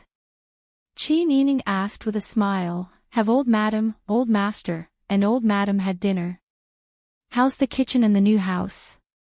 The maidservant said with a smile, don't worry, Your Highness. The cooks have brought the food boxes here on time. Old Master, Old Madam, and Old Madam have all had dinner. Qin Yining nodded with a smile. Seeing that the little girl's words were clear, and she was not timid at such a young age and also knew the rules, he praised her with a smile. What's your name? Your Highness, my name is Xiao Tong. I just came to the mansion to work. While they were talking, there was a noise in front of the main room, and Mrs. Ma walked out quickly like a gust of wind. Yao Qinggu and the Yao clan walked behind her and looked at Pang Xiao eagerly. Since Pang Xiao returned safely, the family had not had a chance to reunite, especially after such a big commotion in the capital today. Even the tiger army stationed outside the city was alarmed, and half of the capital could hear the deafening battle cries in the direction of the palace. Their family escaped from the tunnel. Although there were many guards around the residence and Qin Huayuan was at home, they still felt uneasy. What's more, many people who saw the mountains of corpses and the sea of blood in front of the palace said in private that the mansion had been burned to ruins. No one in the family could feel at ease. When Li Qitian issued an edict to summon Qin Huayuan to the court to discuss politics, they heard some news from the eunuch who delivered the edict and were completely relieved. Mrs. Ma looked at the pair of children with relief and went forward to help Qin Yining. Little E, are you tired? How do you feel? Grandma, don't worry. I'm fine. That's good, that's good. Mrs. Ma helped Qin Yining into the house. Yao Shi smirked. She let out a sigh of relief that her son was safe. But when he saw Qin Yining, he still didn't like it. Yao Qinggu patted Pang Xiao's shoulder in relief. The whole family entered the house. Pang Xiao and Qin Yining bowed to the elders again and sat down according to their status. Madame Ma was still concerned about Qin Yining's health. She held her hand and asked her carefully in a low voice. After confirming that she was fine, she was relieved. Although Yao clan was displeased, after this incident, anyone with discerning eyes could see that Your Majesty's attitude towards Qin Yining was very different. He obviously regarded her as a useful talent like Pang Xiao. Moreover, Pang Xiao was so attentive to Qin Yining. Yao clan suppressed their displeasure and didn't dare to show any emotions in front of them. They only said with concern, "This time, our family has been through a lot. Sister Yi's health needs to be checked by a good doctor. Now that Dai Fu is safe, we should start preparing for the happy occasion at home." Hearing Yao clan's words, Mrs. Ma nodded with relief and said, "That's right. Grandma will make arrangements for you again later." Qin Yining shook her head with a wry smile and said, "Grandma, there's no hurry. This time, I'm going out with Wang Yi. I'm afraid the delivery room at home won't be used." "What? Dai Fu is going out again?" Yao clan's voice was a bit shrill. Pang Xiao nodded and said, "Your Majesty appointed me as the Grand Marshal. In a few days, I'm going to the south to take up the post. Your Majesty sympathizes with Sister Yi and I after we got married. He also sympathizes that our child will be born soon. Therefore, he specially ordered Sister Yi to go with me." Mrs. Ma widened her eyes and asked anxiously, "Then what about us? Does Your Majesty have any orders?" Pang Xiao said, "Your Majesty means that only Sister Yi and the servants are allowed to go with me to take up the post. Then won't we all have to stay in the capital as hostages? Be careful with your words." Yao clan screamed and was stopped by Yao Qinggu in time. Mrs. Ma shook her head and said, "How can that be? Sister Yi is having her first child. She's still young and doesn't have much experience. If you go to the south to take up the post, won't you let Sister Yi give birth halfway? If you don't allow us elders to go with you, won't Sister Yi have no one to help her?" Whether it was the Yao clan, Yao Qinggu, or Mrs. Ma, their mood fell to the bottom at this time. Especially the Yao clan. Pang Xiao was fighting outside, while she was nervously listening to the news at home. She had been living like this for too long. She was always on tenterhooks, and in the end, she was almost numb to it. Later, when Pang Xiao went out, her family of 3 was put under house arrest by Li Qitian for various reasons more than once or twice. The feeling of waiting for the boulder hanging above her head to fall was even more torturous than waiting for Pang Zhao's letter to tell her that she was safe. This time, Pang Zhao was going to take up the post in the south, but he was only allowed to bring Qin Yining with him. Wouldn't the people at home all be hostages? At the critical moment, Li Qitian could casually grab one of them and change Pang Zhao's decision. Yao clan couldn't help but tremble when they thought of that future. Seeing everyone's gloomy appearance, Qin Yining smiled and comforted them. Actually, the situation isn't that bad. With the current situation in the imperial court, our family will be put in an important position. So as long as Wang Yi takes care of the matters in the south, your majesty won't do anything to our family. As for the birth, I will bring a trustworthy midwife and doctor with me. Qin Yining held Mrs. Ma's hand and comforted her. Grandmother, don't worry. Although I don't have any experience, your majesty didn't say that I can't bring servants with me. As long as we are well prepared, nothing will go wrong. Sigh. Mrs. Ma sighed. What the hell is this? When a woman gave birth, it was like walking through the gates of hell. No one could say for sure what would happen during the birth. Even those who were well prepared at home could have all kinds of accidents, let alone Qin Yining, who was 8 months pregnant and still had to follow Pang Zhao to take up the post. But they didn't have the right to refuse your majesty's orders. No matter what, they could only pinch their noses and nod their heads. Qin Yining saw that Mrs. Ma was really worried, so he couldn't help but hold Mrs. Ma's hand and comfort her. Yao clan's expression became more and more nervous and frightened. Dai Fu, what's going on with the imperial court? Why do I feel that things aren't good? What are you saying? Mrs. Ma reprimanded. What do you mean by not good? Dai Fu is going to take up the post. Can't you say something good? Mrs. Ma's reprimand didn't have any effect on Yao clan this time. Mother, what time is it now? Aren't you worried? Why did your majesty only allow Dai Fu and Qin clan to go out? In her nervousness, Yao clan's eyes widened when she saw Qin Yining's calm face. She said in realization, no wonder you're not worried at all.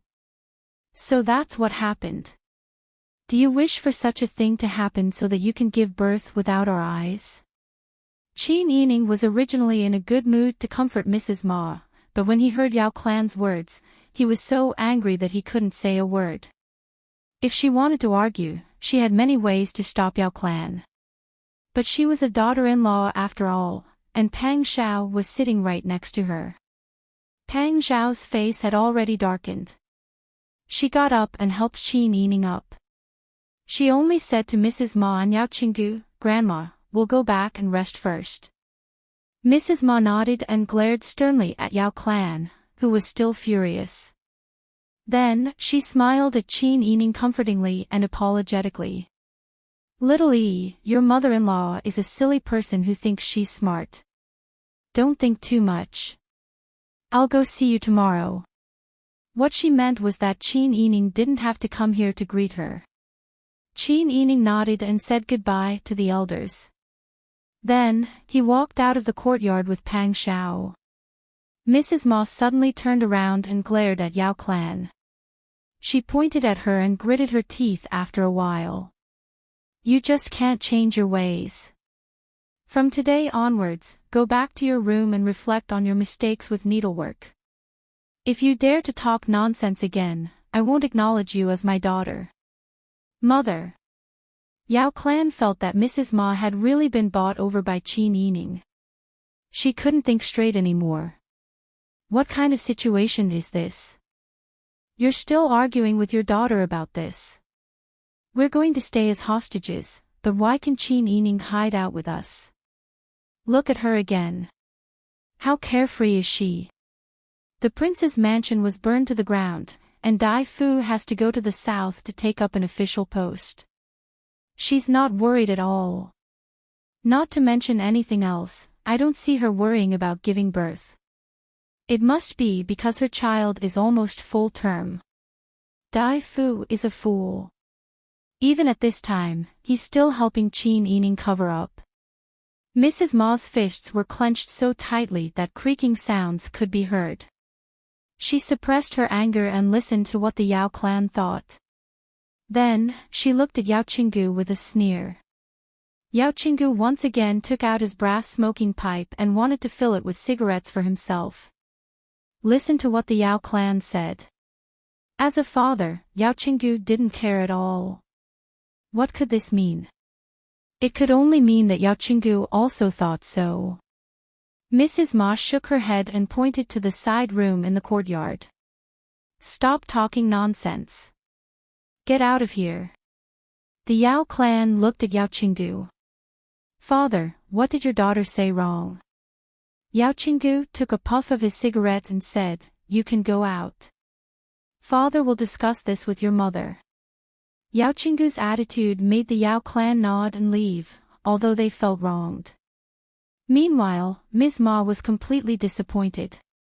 She didn't expect that she would only see what kind of people her husband and daughter were after living to this age. She actually didn't see it clearly in her entire life.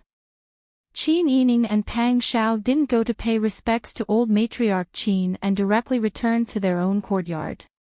Pang Xiao saw that Qin Yining didn't say anything and felt distressed and guilty. Sister Yi, don't be angry. I'll talk to old madam later. It's okay. We're about to set off. Let's focus on preparing for the journey. Everything else doesn't matter. But you should go and see grandmother later. I'm afraid that grandmother's anger will affect her health. Besides, after we leave, grandmother still has to live in front of old master and old madam. It's not good for them to make things too awkward. When Pang Xiao heard this, her heart ached. She squatted down in front of Qin Yining, held her hands, and kissed them. Sister Yi, you're always so sensible, but you've suffered so much because you're sensible. These are all small matters. We don't need to waste our energy on these. Qin Yining had thought it through. Why did she have to curry favor with someone who didn't like her in the first place? Okay, I'll listen to you. Sister Yi, I know that you've been wronged. Don't worry. Pang Xiao kissed her hand again. She got up and instructed Bing Tang and Ji Yun to wait on Qin Yining to rest first. Then, she turned back. Qin Yining didn't know what Pang Xiao said. She didn't send anyone to keep an eye on them. She just had a good night's sleep. When she saw them the next day, the Yao clan had a pair of swollen rabbit eyes. When they saw her, they actually seemed to want to curry favor with her. Qin Yining was really amazed. Chapter 646. Pang Xiao shook his head with a bitter smile. He wanted to say a few nice words in front of Qin Yining, but considering Qin Yining's usual intelligence, she might not believe him even if he exaggerated things. He could only tell the truth. I told the old madam that this time, my family's property has been exhausted. I even offended your majesty in the imperial court. In the future, all the money will belong to you. When I go out, I won't be in front of your majesty. I can only rely on my father-in-law to put in a good word for me in front of your majesty. Moreover, I still need my father-in-law to help me take care of all the big and small matters at home. Pang Xiao didn't need to say the rest of his words in detail. Qin Yining also understood what he meant. Presumably, Pang Xiao was afraid that she would be angry, so he hesitated to speak, right? However, Pang Xiao didn't know that in fact, she would no longer be angry for the Yao clan and Yao Qinggu. She wasn't like before, when she had such high expectations for human nature and hoped that she could be liked by the elders at home. She now understood that even biological parents had times when they couldn't stand their children, let alone in-laws. After all, if she put aside her relationship with Pang Xiao, she was only considered acquaintances with the Yao clan and Yao Qinggu. After all, there were fewer and fewer people who were as sincere and kind as Madame Ma. Sister Yi, are you angry? Pang Xiao sat beside her and carefully observed her expression. Pang Xiao was a decisive hero. He was like a tyrant outside, but he was willing to be so careful for her. Qin Yining knew that Pang Xiao truly loved and cared about her. She married Pang Xiao. As long as Pang Xiao really had her in his heart, why should she care about other things? She didn't get along with his family, which would only put him in a dilemma. Recently, people's feelings could not afford to be worn down by those Rui in their lives. Qin Yining didn't want to put Pang Xiao in a difficult position, nor did she want their love to be eroded by those unpleasantness, so she wouldn't complain to Pang Xiao, let alone make him feel unhappy. She leaned on Pang Xiao's shoulder and hugged his arm. Why would I be angry? Actually, old madam wasn't a wicked person. People had to get along with each other to get close. Old madam had misunderstandings about me, but as time passed, she got to know me better. In the future, you have to treat old madam the same as before. It's not easy for her to give birth to you. You have to be filial to her. You can't let old madam think that you've forgotten your mother after marrying a wife. As a mother, she'll be sad. Sister Yi, it's been hard on you. How could Pang Xiao not understand Qin Yining's sensibilities and compromise? Holding her in his arms, Pang Xiao gently and lovingly kissed her forehead, as if no matter how much he loved her, it wasn't enough. Don't worry, I understand what you mean. I won't be an unfilial son. But if she bullies you, I won't condone it. Qin Yining's heart warmed when she heard this. She smiled and said, we're a family, what's there to bully? It's important for us to live our own lives. How fortunate was it to have such a gentle and magnanimous woman like Qin Yining as his wife. Pang Xiao hugged Qin Yining and breathed in the faint fragrance on her body. He didn't even want to go out. In the afternoon, Pang Xiao asked Su Weiji to contact Master Zhong. When he heard that Qin Yining and Pang Xiao were about to leave for the old capital of Dian, Master Zhong didn't say anything and began to pack up, planning to go with them. Su Weiji smiled and said, Wang Yi and Wang Fei's intention is for you to not make things difficult for them. Wang Fei said that you followed her all the way from Dian to Dezhou and have always been cautious and conscientious. She knows this and is very grateful. Now that you've taken your family and settled down in the capital, there's no need for you to drag your family through the days of wandering. If you want to stay with your family, Wang Fei won't object. Master Zhong smiled and said, Mr. Su, there's no need to say more. I understand what you mean. This old man was the head shopkeeper of the Sun family in my early years.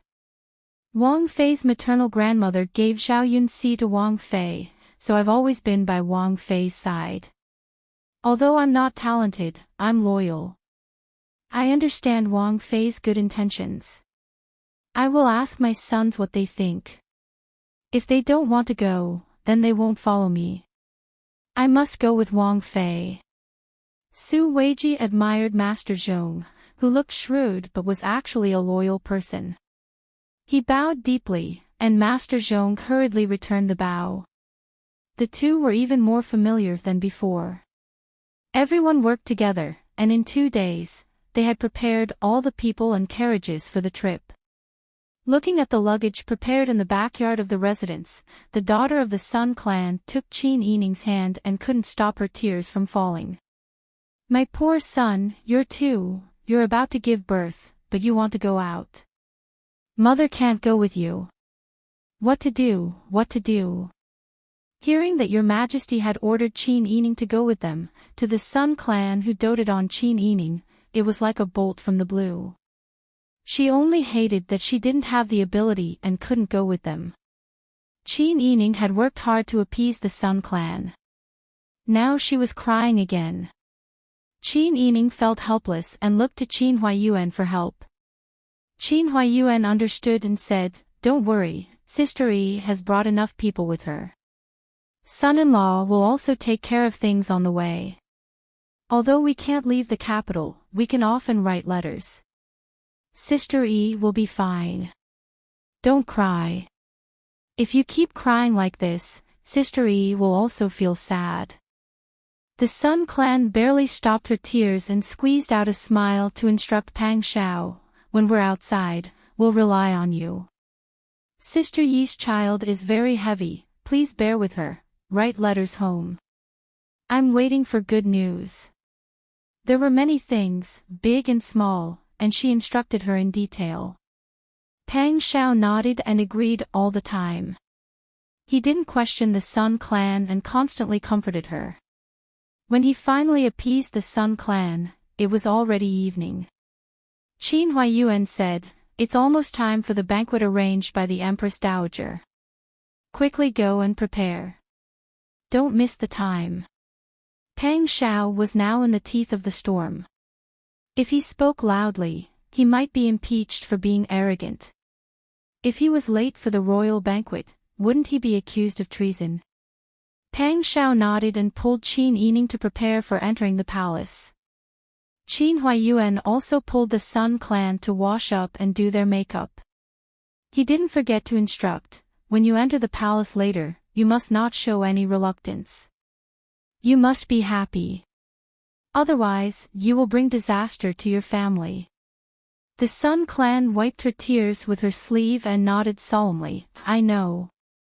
I will be careful. On the other side, Yao Qinggu, Madame Ma, and the Yao clan were also preparing to enter the palace. The atmosphere in the Empress Dowager's palace was not as cheerful as the banquet at this time. Li Helan knelt beside the Empress Dowager, touched the sweat on his forehead, lowered his voice and said anxiously, "Mother, what do you think happened? Uncle is strong. How could he suddenly fall ill? I helped you to visit him several times, but Uncle refused to see him. Do you think that brother emperor is still angry, so Uncle?" Chapter 647. Li Helan's face froze after being reprimanded. She felt wronged and her eyes turned red. She almost shed tears. Ever since the palace coup, her imperial mother's attitude towards her was like a completely different person. It was as if there was a fire in her heart at all times. She was no longer as gentle and doting as before. She also didn't have the patience to guide her patiently. Now, as long as she did something that didn't conform to her imperial mother's wishes, she would be scolded. She knew that although her uncle was conferred the title of Duke of Qin, he was truly hated by her imperial brother. The Zhou family's future was worrying. This was the fundamental reason why the Empress Dowager's emotions were hard to control.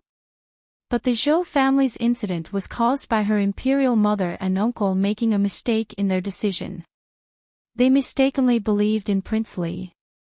What did it have to do with her? Could it be that she was wrong to help her imperial mother, who couldn't leave the palace at will, inquire about the situation?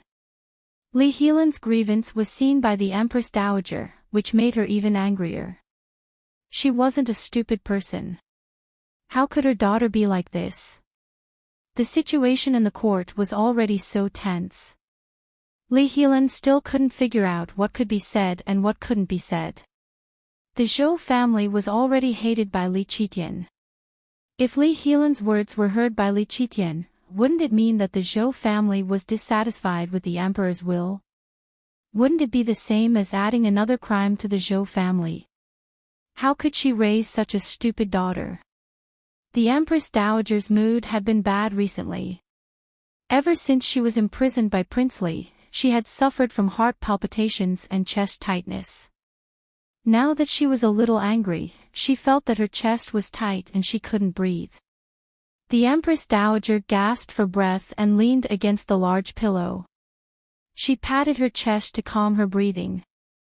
Li Helan saw the Empress Dowager like this. Instead of being anxious and concerned, she became even more depressed. Imperial Mother, do as you see fit. In any case, your daughter was helping you inquire about the situation. I did my best to do what I should do. If you don't like to hear it, your daughter won't bother to go there in the future. To tell you the truth, the matter between me and the prince consort hasn't been resolved yet. I'm too lazy to think about it. You. The Empress Dowager almost rolled her eyes in anger. Seeing the Empress Dowager like this, Li Helan was also worried that she would be angered to death. Suppressing her anger, she said, "All right, Imperial Mother, don't be angry." Later, didn't Imperial Brother say that there would be a farewell banquet? Do you want your daughter to help you change your clothes? For Li Helan, this was the greatest show of goodwill and compromise. However, the Empress Dowager was still angry in her heart. She hated herself for spoiling Li Helan too much and spoiling him.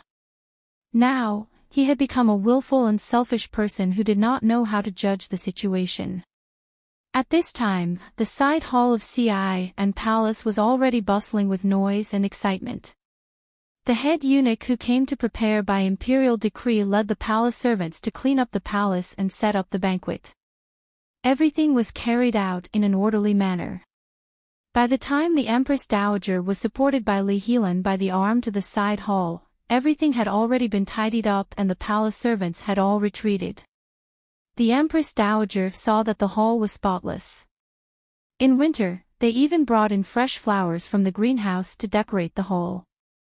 The flowers that were sent were even more precious than the ones she usually enjoyed. She felt a wave of unhappiness and depression in her heart.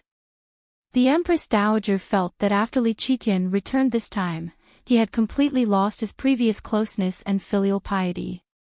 Even when he came to pay his respects, it was just a formality. Both her son and daughter treated her like this. For a moment, the Empress Dowager felt that there was nothing left to live for. When Qin Yining and Pang Xiao brought their family into the palace, they bumped into Ji Ziyu. Pang Xiao and Ji Ziyu looked at each other and their faces turned cold at the same time. Ji Ziyu was originally as cold as ice and didn't want to talk to anyone. At this time, his coldness towards Pang Xiao was vividly displayed. It was as if Pang Xiao wasn't a living person, but an eyesore. Qin Yining almost couldn't hold back his laughter as he watched from the side, but he lowered his eyes to look at his stomach and suppressed the smile on his lips. If he hadn't experienced this disaster and seen how Ji Ziyu stood guard in the imperial mausoleum, Qin Yining might have been deceived by Ji Ziyu's appearance. But it was also true. Ever since she had encountered an assassination attempt on her way to Dezhou, her impression of Ji Ziyu had never been good. She had always judged him based on what she already knew, so she had always regarded Ji Ziyu as an enemy. It was only when she was truly in trouble that she could clearly see who was close and who was distant. It seemed that Pang Xiao and Ji Ziyu had a tacit understanding for a long time. In order to protect themselves, they had to set up a trap even if they wanted to act. While she was deep in thought, the group of people entered the Empress Dowager's palace one after another. Li Qitian and the Empress had already arrived and were chatting with the Empress Dowager. Hearing the voices, Li Qitian immediately looked towards the door with a smile. Li Qitian saw that Pang Xiao and Ji Ziyu were clearly separated. Both of them had a cold expression on their faces, and their expressions only became slightly better after they entered the room. Pang Xiao led the entire family to bow to the Empress Dowager and the Emperor and Empress. The Empress Dowager sat at the head of the table. Her smile didn't reach her eyes. It was obvious that she was in a bad mood. Li Qitian and the Empress were full of smiles. They eagerly excused the Pang family's bow and sat down according to their status. Li Qitian smiled and said, "There are no outsiders today. It's just an ordinary family banquet.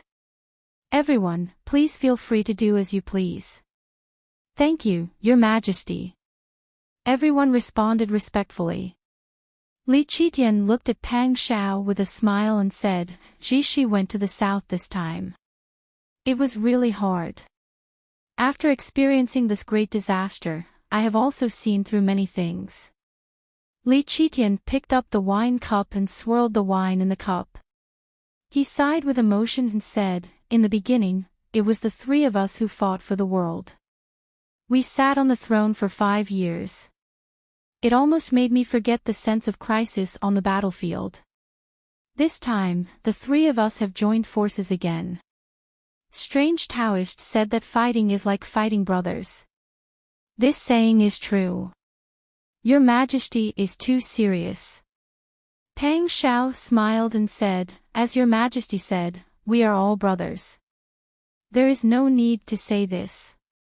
This time, I am going to the south. I will have to trouble your Majesty to take care of my family. Don't worry. Isn't your family the same as mine?" Li Qitian said with a smile, "You just have to take care of the south for me and maintain the stability of the south." He looked at Ji Ziyu again. "Tatan's matter needs Alan to take care of it. The two of you are really my left and right arms. I can't bear to lose any one of my arms." Li Qitian was very moved. Pang Shao and Ji Ziyu were also very moved. At this time, the Empress and Qin Yining were sitting close to each other. The two of them were both pregnant and had something to say when they sat together. Yao Qinggu, the Ma clan, the Yao clan, and the Sun clan all cooperated with Li Qitian to express their loyalty and closeness with Qin Huayuan. The scene was very lively for a while. The Empress stroked her belly and looked at Qin Yining's belly that was several times bigger than her own. She thought about how it was actually Qin Yining, a pregnant woman, who took the risk to enter the palace to deliver a letter. However, the Empress Dowager's performance was even worse than Qin Yining, an outsider. In her heart, she felt more gratitude and admiration for Qin Yining.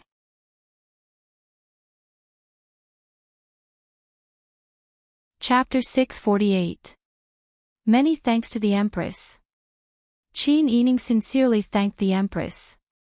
100-year-old ginseng was rare, but the Empress' sincerity was even rarer. Qin Yining was very sensitive to hostility and kindness. She could tell if the Empress was sincere or just being polite. Even if Li Qitian was not a good thing in her heart, the Empress did not offend her. Therefore, Qin Yining also expressed her sincere gratitude to the Empress for her kindness. However, this scene was very dazzling in the eyes of the Empress Dowager and Li Helan, who had been silent for a long time. The Empress Dowager was not feeling well, but the Empress was willing to give the 100-year-old ginseng to an outsider to nourish her body. How the Empress treated her, to a large extent, reflected the Emperor's intentions. The Empress dared to not be filial to her. Wasn't it because Li Qitian, as a son, did not care about her in his heart? However, because of the Duke of Qing's matter, the Empress Dowager did not dare to show any displeasure in front of her son. As a mother, who would be able to understand the suffocation in her heart? Li Helan's heart became even more gloomy. She saw her sister-in-law and Qin Yining whispering with their big bellies. They were all young married women, but she had no news. Ji Ziyu was not even willing to touch her and was so cold to her. She sat on the side and felt that she could not hold her face.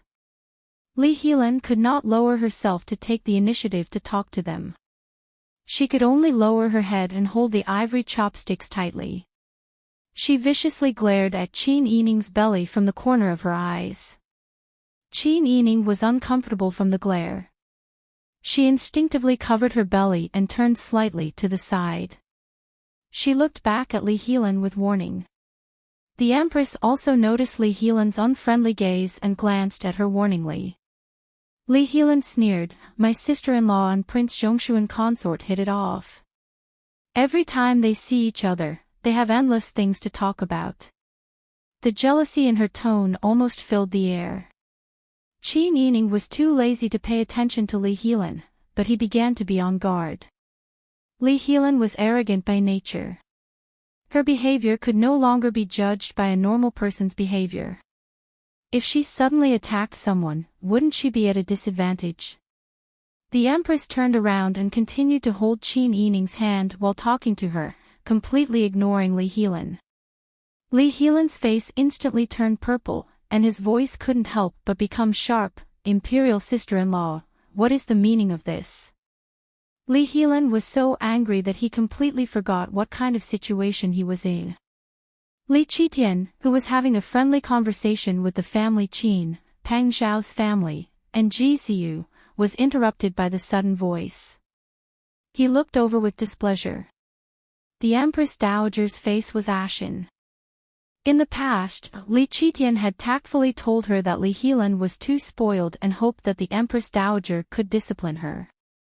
At that time, the Empress Dowager had agreed, but in her heart, she was not very happy. Now that such a thing had happened to the Zhou family, the Empress Dowager wanted to ease the relationship, but Li Helan behaved like this. The Empress Dowager was afraid that Li Qitian would be angry, so her face immediately darkened. Don't be rude. Li Helan looked at the Empress Dowager in disbelief. She was bullied, but her mother only knew how to scold her. Li Helan wanted to quarrel, but from the corner of her eye, she saw Li Qitian's smiling face and the unconcealed anger in his eyes. Li Helan's trembling lips didn't open in the end. Tears welled up in her eyes, but because there were so many outsiders present, she didn't let her tears fall. However, she couldn't say those flattering words with a smile. She just sat there like a piece of wood with a stiff body.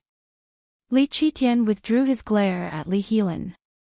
In his heart, he had already cursed this sister who only knew how to embarrass him thousands of times.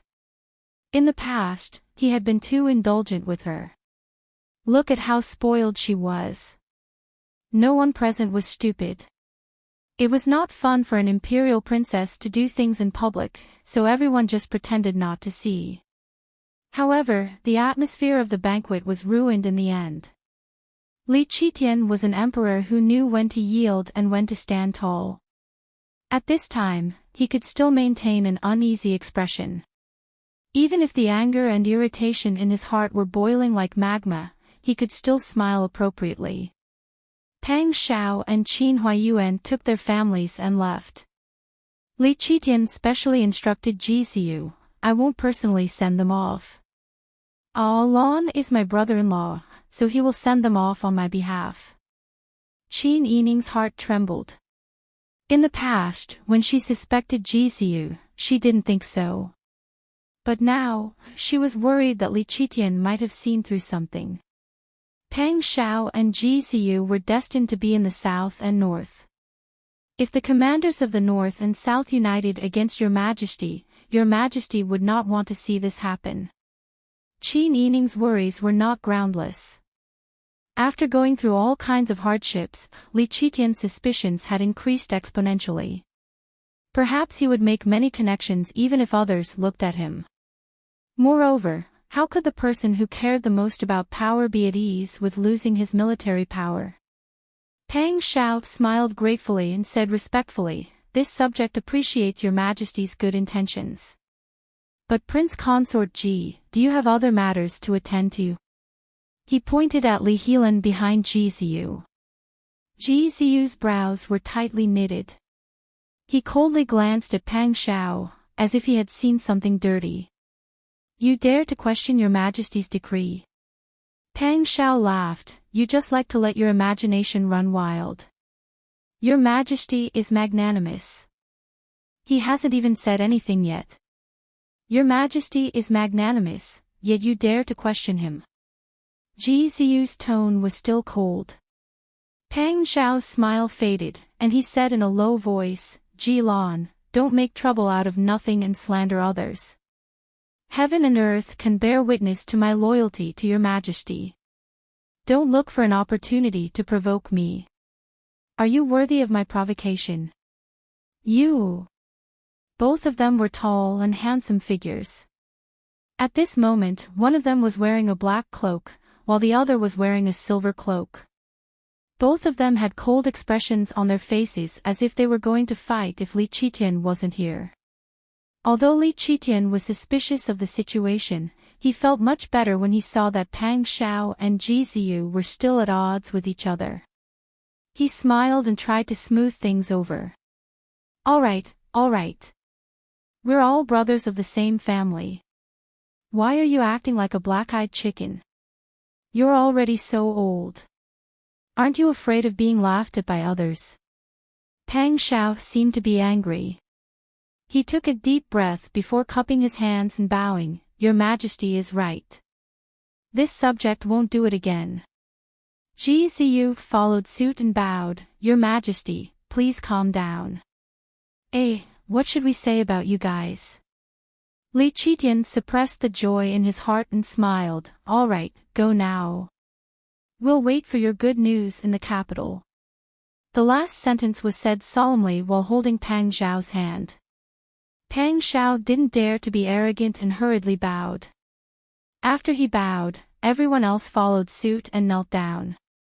Only the clumsy Qin Yining could only maintain the posture of bowing to salute. Li Qitian was satisfied with what he saw. He got everyone to stand up and gave them a few more instructions before letting them leave. After they left the palace, Pang Xiao and Ji Ziyu still didn't like each other. They parted ways at the intersection.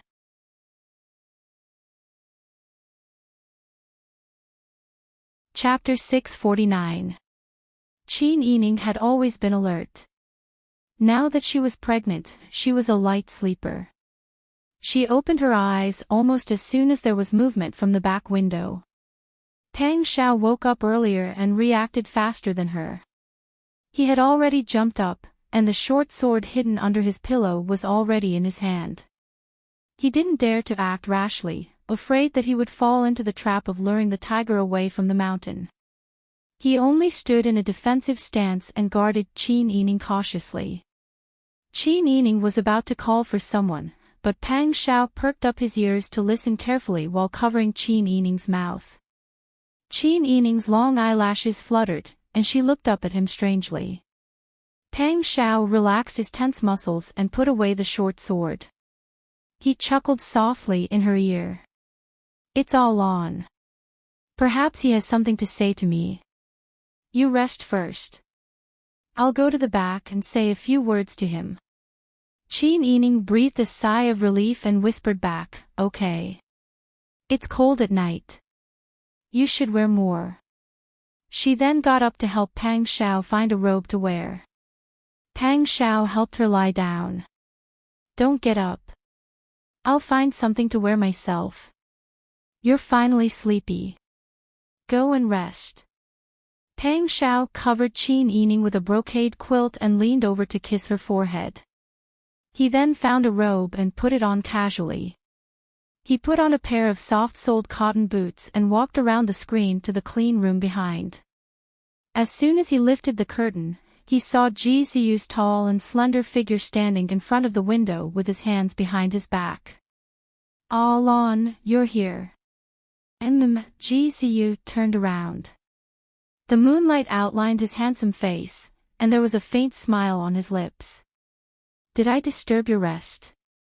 No.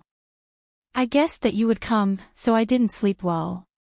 When Ji Ziyu heard this, the smile on his lips deepened. He was wearing night clothes, and his face was as smooth as white jade in the dark. Pang Xiao laughed as well. Among the three of them, at least Ji Ziyu had not changed. The two of them casually grabbed two small wooden stools and sat down. They had fought their way through mountains of corpses and seas of blood on the battlefield, so they didn't care much about the environment. A steaming bathtub beside them didn't affect their conversation at all. I'll keep it short. Ji Ziyu lowered his voice and said, there are a lot of your Majesty's spies around the place where you live. It took a lot of effort to sneak in. It is clear that your Majesty does not fully trust you. I know. I found the nails, but I didn't ask anyone to pull them out. Pang Xiao smiled. No matter what Li Qitian did or said now, it seemed that it could no longer hurt his heart. I'm going out soon. It was impossible for them to guard here all the time. Once this batch of spies was removed, there would be a new batch. If we alert the enemy and anger your Majesty, I'm worried that he will harm my family. Ji Ziyu smiled and said, "Don't worry, I will arrange for people to keep an eye on this place. Although some of our brothers accepted your majesty's reward this time, most of them refused. It's the same situation here." Pang Shao smiled and said helplessly, "Your majesty knows how to act according to people's hearts. But it doesn't matter. Anyway, we know what he wants to do." The two of them thought of this incident at the same time. After weighing the pros and cons, they decided to save Li Qitian. However, before Li Qitian could warm up the throne once again, he had turned the tables and scattered the forces in their hands. Even if it didn't affect the overall situation, it was enough to make them feel bitterly disappointed. But for Ji Ziyu and Pang Shao, this didn't affect their next plan. "You're going to the north some other day, right?" "Yes. I've already made the preparations. Now, I'm just waiting for your majesty's orders." Pang Shao thought about the situation in the north. He couldn't help but frown. His eyebrows were twisted into a knot. Si Qin had come prepared and had joined forces with Tian Jizi. Although he believed in Ji Ziyu's abilities, he was also worried about his safety. Si Qin was a person with evil intentions, but Ji Ziyu wasn't a sinister person. He was afraid that Ji Ziyu would use the thoughts of a normal person to measure Si Qin's thoughts. He wouldn't be able to guess and would fall into a trap. Seeing Pang Zhao's worry, Ji Ziyu smiled and said, "I'll be fine here. If I go to the north, I might regain control of the Dragon Legion. Even if I don't lead the Dragon Legion, I'm still very familiar with the situation in the north. The matter of the Taden can't be delayed. Your Majesty won't make things difficult for me and will definitely give me the support of authority. It's different from what you're doing here. You don't have to worry about me. Even so, forget it. A man shouldn't be so wishy-washy. I'm indeed worried about you. But I know that you know that Si Qin is cunning and vicious. After using such methods to ascend to the throne, he's even more anxious to take revenge for Inari Khan. You also know that people with a guilty conscience will always do some extreme things to cover themselves. Si Qin is indeed cunning. Don't worry, I'll be careful." Ji Ziyu looked at Pang Shao with a smile. He understood Pang Zhao's worry because he was also worried about Pang Shao. He didn't hide his trust in Pang Shao. "I've also dealt with Si Qin for many years. I know some of his methods. He also knows your methods." Ji Ziyu nodded and admitted, "Yes, we're old enemies. But this war is unavoidable. If we can't stop the Taden's iron hooves, the Zhou will be ruled by an outsider. Those people are used to plundering. When they suddenly see such a fertile land, why would they think about how to let the people live? They'll only plunder more aggressively. When the time comes, the people will be in a terrible situation. It's even worse than being ruled by a Dayan ruler." It was rare for Ji Ziyu to say so much in one breath. He would only open his heart to Pang Shao. They were three brothers who had fought together and became sworn brothers. Although Li Qitian had changed a lot after he ascended to the throne, Ji Ziyu's attitude towards him had never changed. Every time Pang Shao was in the same place as Ji Ziyu, he could relax and let down his guard. He didn't have to worry about his inappropriate choice of words causing trouble. The two of them couldn't help but relax. Even their upright sitting posture, which they had practiced for many years, relaxed. "Don't just worry about me. Aren't you also in danger when you go to the south?" Ji Ziyu sighed. "The people in the old capital of the Yan dynasty hate you as much as those stubborn old people in the capital. You also have a family to feed. Although the Yuchi Yan don't have any great talents, there are many people who want to restore the country to help him. That's the territory of the Dayan, but you're fighting alone in the enemy's territory." When Ji Ziyu said this, he felt that Pang Zhao's situation was even more difficult. He hated that he didn't have 3 heads and 6 arms and couldn't help Pang Xiao to get through this difficult time. Pang Xiao could understand Ji Ziyu's concern. He stretched out his arm and patted Ji Ziyu's shoulder. "Good brother, I know you care about me. To put it bluntly, whether it's the south or the north, the situation now is not optimistic. After we part this time, we don't know what will happen the next time we meet. We can only take care of each other." "Yes." Ji Ziyu smiled and said, "We have long put life and death aside. It's not a bad thing to die in battle. But now that you have someone to tie you down, you have to work harder to survive. If you have any difficulties, you can send someone to find me at any time. You know how to contact my subordinates." Pang Xiao nodded emotionally. "You too. Find me at any time. You know all about my subordinates." "Yes." Ji Ziyu nodded as well. The 2 men looked at each other, both worried about each other. Just as they thought, when men went to war, it might be a kind of glory to die in battle. But now that Pang Xiao had a woman he wanted to spend the rest of his life with, and their child was about to be born, Pang Xiao could no longer be as carefree as before. Sure enough, when a man had someone to tie him down, he would become weak.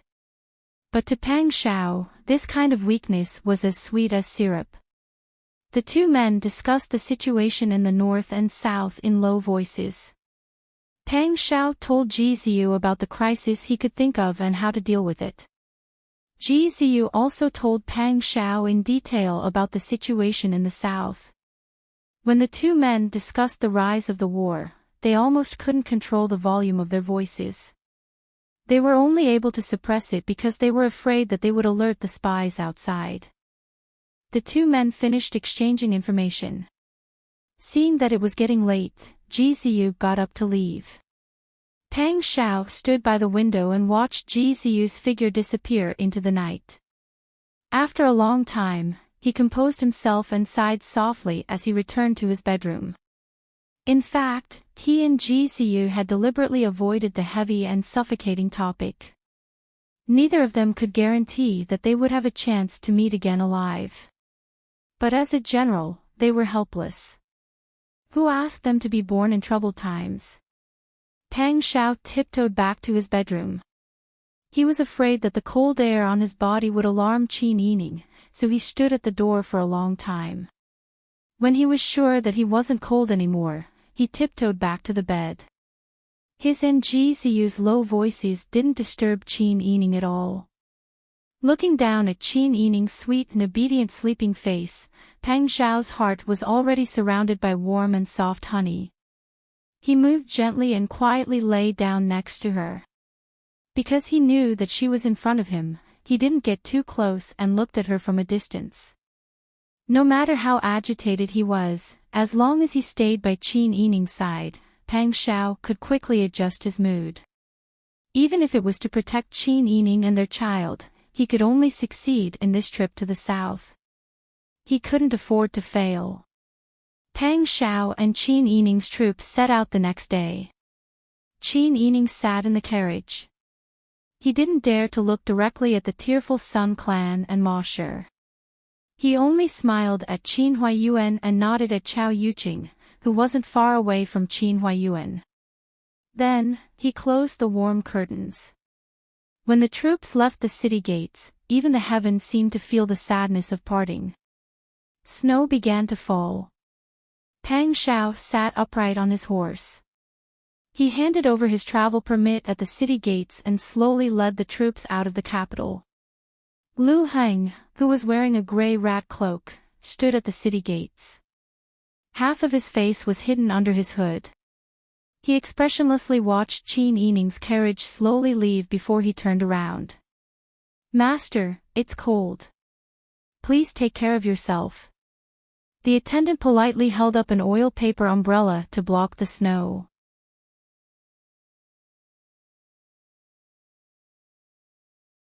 Chapter 650. Your Highness, I've already made the necessary arrangements for Liang City. I found the most experienced midwives, and the wet nurses have also been selected for cleanliness and beauty. Lu Heng pursed his lips and said something else. The attendant sighed in his heart. Since ancient times, heroes had always been unable to resist the charms of beautiful women. Indeed, the ancients were not lying. Lu Heng calculated the time it would take for Pang Zhao's party to travel and the months of Qin Yining. Based on their slow speed, when they arrived at the original border city of the Yan dynasty, Liang City, it was just about time to give birth. Lu Heng also arranged for people to follow them from afar along the way to make sure nothing went wrong. He was worried that Qin Yining would be in danger if they encountered any bumps along the way. Lu Heng knew that Pang Zhao would make proper preparations for Qin Yining. But he was still worried. The more he couldn't have her, the more he missed her. Qin Yining had already become his obsession. He was now the head of the Lu family, and Your Majesty valued Zhong Yibo. But so what? The woman he loved was still in someone else's arms. He still had to fight for what he wanted with his own efforts. Although Lu Heng couldn't wait for Pang Zhao to die in battle in a foreign land, his concern for Qin Yining had never lessened. He even thought that if Pang Zhao died in battle one day, Qin Yining's child would also be gone.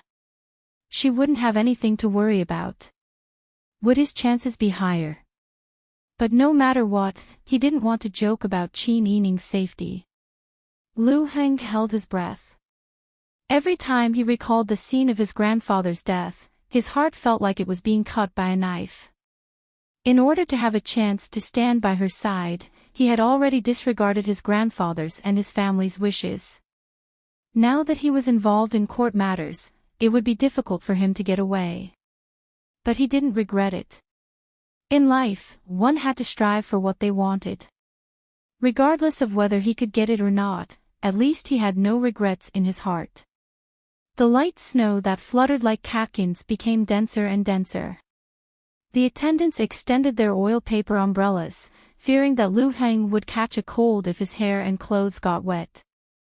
Lu Heng, on the other hand, seemed oblivious as he was immersed in his own thoughts. Even after they turned the corner and passed by the Count's carriage, they did not come back to their senses. The servants waiting beside the carriage did not dare to disturb them and could only follow behind them under the reminder of their attendants.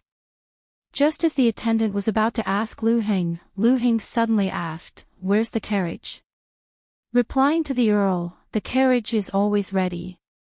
Lu Heng turned his head and saw the carriage behind him. After getting on the carriage without saying a word, Lu Heng said, "Send a token to the palace. I want to see His Majesty." The journey in the winter was not easy. It was snowing heavily in the north and the deepest layer of snow on the road was 1 foot thick.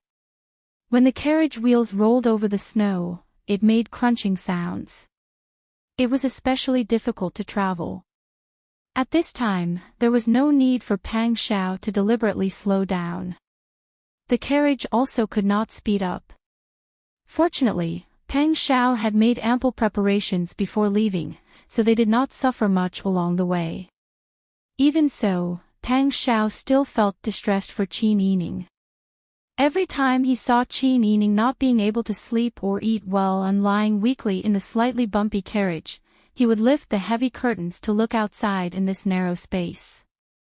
Pang Zhao felt as if his heart was being ruthlessly squeezed by a large hand. "Sister Yi, how do you feel?" "I'm very good." When Qin Yining saw Pang Zhao's worried expression, he helplessly stretched out his slender white finger and gently tapped the space between his eyebrows. "Don't be so nervous. Bing Tang just gave me a checkup this morning. My body is fine and the fetus is very stable. Both children are very healthy. Also, didn't you arrange everything properly? When the date is near, we can choose a place to stop temporarily. It won't be too late to leave after I give birth." "Yes, I know." Pang Zhao held her hand and kissed it sincerely. "I just don't want you to suffer. But I'm the one who will cause you to suffer." don't be like this. I can go out with you. It's much more comfortable than staying in the capital.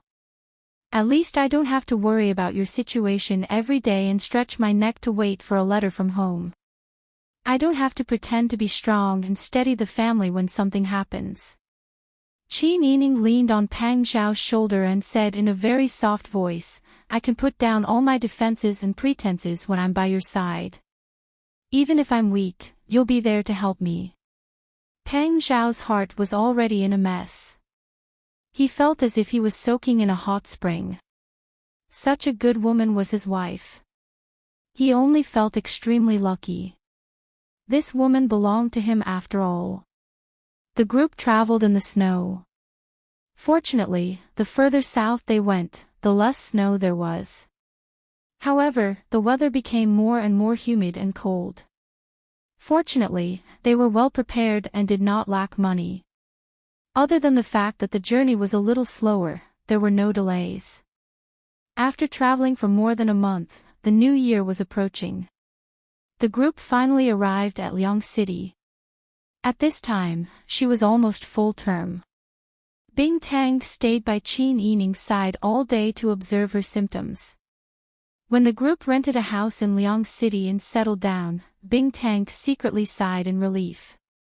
She was worried that Qin Yining would act up on the road. No matter how well prepared they were, it would be inconvenient for them to travel. Fortunately, they had a place to stay now.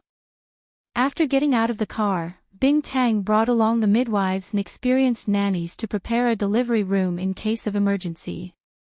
Qin Yining was directly carried into the bedroom by Pang Xiao. There was a fire in the room. However, the fire had just been lit, so the room was not completely heated up. Qin Yining was a little tired.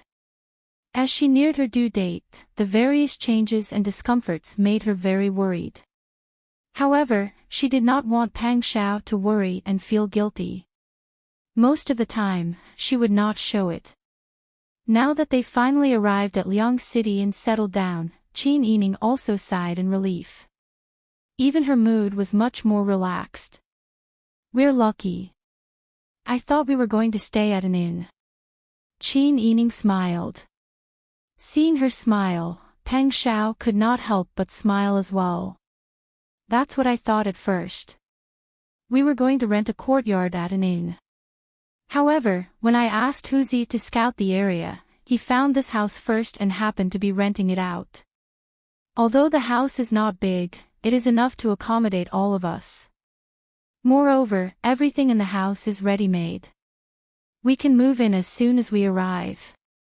How can it be so coincidental that we found a house right after we arrived? I thought it was strange too. However, Huzi went to investigate. The old couple of this family was taken away by their daughter.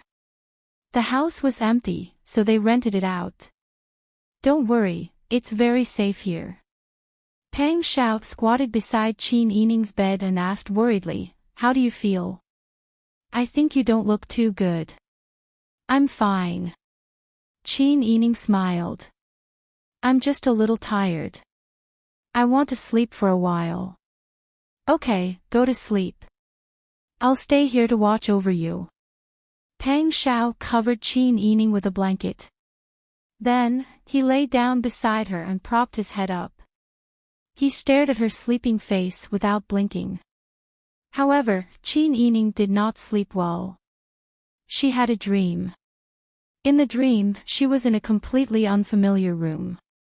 She seemed to be sick and was lying on the bed on the verge of death. Beside her, someone was holding her hand and crying silently. She seemed to be able to feel the pain of her illness. She could also feel the scalding tears of the person beside her gradually turning cold as they dripped onto her hand. Then, she heard a long buzzing sound. It seemed to be a ringing in her ears. She suddenly opened her eyes. What's wrong? Did you have a nightmare? Pang Xiao propped up half of his body the moment Qin Yining woke up abruptly with rapid breathing. He looked at her worriedly. How are you? I'm fine. Qin Yining still had lingering fears. Her mind was filled with the dream just now. The sadness of their impending separation was like a silk thread that tugged at her spirit. She could not ignore it.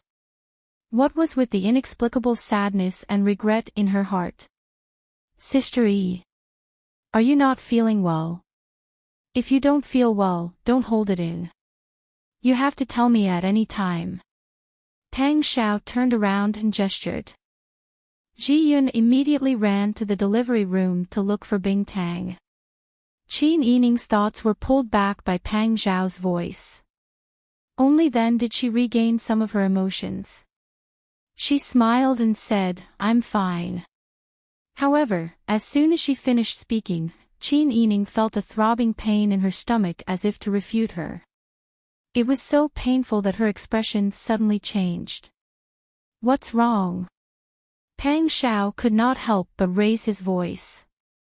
He anxiously turned around and shouted, "Bing Tang! Coming, coming!" Ji Yun quickly ran in while holding Bing Tang's hand. She sat on the edge of the bed and examined it. Then, she said seriously, "Wang Yi, let's move her into the delivery room first." Okay. Pang Xiao was already panicking. He did not know anything about women giving birth. Naturally, he would listen to whatever Bing Tang said. He immediately carried Qin Yining up and asked Bing Tang to wrap Qin Yining with a thick blanket. Then, he strode towards the delivery room. Bing Tang told Ji Yun and Xian Yun, "Go and ask someone to boil water and prepare a big bowl of egg custard." They knew about boiling water, but what was with egg custard? As if seeing through Ji Yun and Xian Yun's doubts, Bing Tang said, "How can you have strength if you don't eat your fill? I want egg custard with brown sugar. Give me 10 eggs first." Xian Yun and Ji Yun nodded repeatedly and ran off. Qin Yining had already been placed on the delivery bed. She endured the pain in her abdomen. Her face was as pale as a sheet of paper, but she did not forget to urge Pang Xiao, "Get out quickly. This is not a place for you to come." "No, I'll stay here and watch over you." Pang Xiao refused to leave no matter what. He squatted by the side and grabbed Qin Yining's sweaty hand. "Don't be afraid, Sister E. Don't be afraid. I'll stay here with you." Qin Yining endured the pain and did not know whether to laugh or cry as he said, "If you're here, the nannies won't be able to do anything. Besides, the delivery room is bad luck. You can't stay here. Go back quickly. Anyway, this house is only so big. We'll hear everything." "That's right, Wang Yi. Go out quickly. Don't cause trouble here." Bing Tang chased him away rudely. Pang Xiao's aura was too strong. When he poked into the room, the midwife's hands trembled in fear. How could she deliver the baby like this? When Pang Xiao saw this, he was afraid that he would make Qin Yining unhappy, so he could only nod and leave. However, he only stood in the corridor and pressed his ear against the tightly shut door to listen to the movements inside. Qin Yining had a relapse here. Everyone in the same house lived in this house. How could they not know?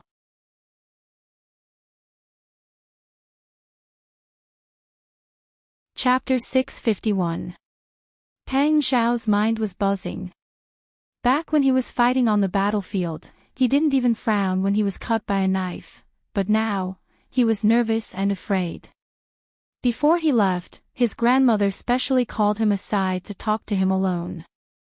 "Dai Fu, you have to be more careful when you go out. Giving birth to a child is like walking through the gates of hell. Yi has suffered a lot since she married into our family, and she's also suffered a lot outside. Her body isn't much better than a normal person's, and it's even harder for her to be pregnant with twins. It's also more dangerous during childbirth. You've tired her out this time and made her go out with you with a big belly. You have to be more responsible, care for her, and give in to her. Once you see that the situation is not good, you have to stop immediately." You mustn't be in a hurry during the confinement period, do you understand?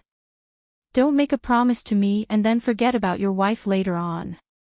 Let me tell you, when your mother gave birth to you, she almost lost her life due to hemorrhage. If we didn't manage to find a good doctor in time, the consequences would have been worse. Sister E gave birth to twins in one go, so it's even more dangerous. Don't take my words for granted. Recalling Mrs. Ma's nagging, Pang Xiao's hands and feet turned cold. Seeing Pang Xiao standing there in a daze like a wooden stake, Huzi couldn't help but pat Pang Xiao worriedly. Wang Yi, what's wrong with you? Pang Xiao suddenly snapped back to his senses after being patted. He turned his head in a daze. Ha! What did you say? Huzi didn't know whether to laugh or cry. It was rare to see Pang Xiao like this. Thinking of the Qin Yining situation, Huzi also straightened his expression and asked the same question again. Pang Xiao seemed to have been enlightened. He slapped his thigh like an anxious child. Yes, it's better to gather firewood together.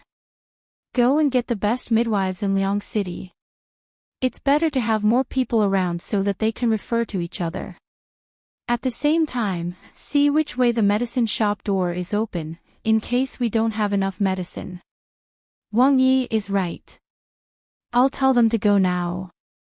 Tiger cupped his hands and retreated. Pang Xiao turned around and called for Xiaoyu and Su Weiji. Please follow me. When Xiaoyu and Su Weiji saw that Pang Xiao looked so serious, they knew that something difficult must have happened and needed their help. They immediately bowed and followed Pang Xiao into the west wing. The three of them sat down according to their identities. Su Weiji asked, "Does Wang Yi have any difficulties?" "Indeed." Pang Xiao said seriously, "This king has thought of a few names and would like to ask the two of you to help him think about which one to use." Xiaoyu and Su Weiji were speechless. They couldn't accept that Wang Yi was using the attitude of discussing national affairs to name the future little heir apparent. Xiaoyu looked at Pang Xiao's serious expression and coughed to hold back the smile on her lips. She also said seriously, "Wang Yi, our status is low. I'm afraid it's not good to name the little heir apparent or little Mississippi." Pang Xiao waved his hand. "The two of you are both very talented. Moreover, with our relationship, why should we care about those worldly rules? The two of you have been with me for so many years and have always done your best. I've always treated the two of you as family. We also need to discuss the names of the children." Xiaoyu and Su Weiji felt warmth in their hearts when they heard this. Su Weiji asked with a smile, "Wang Yi, what names have you thought of?" Pang Xiao smiled and said, "I've thought about it for a long time. Earlier, I discussed the names of the children with Sister E. However, Sister E said that I am the father, so the names need to be chosen by the father. She arranged everything for me. I've thought of two names, Bosom Friend and Bosom Foe. What do the two of you think?" Xiaoyu and Su Weiji thought for a moment and exchanged a look. They already had an understanding of Pang Xiao's ability to name names.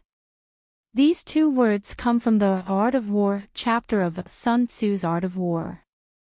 It suits the identity of Huzi from a general's family. Su Weiji smiled.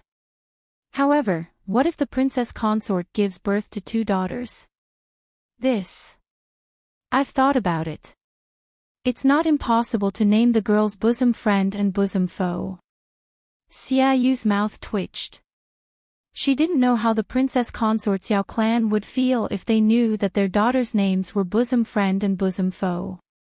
Su Weiji thought for a moment and said, "If the princess consort gives birth to two young masters, Bosom Friend and Bosom Foe will be called the same as Wang Yi's courtesy name.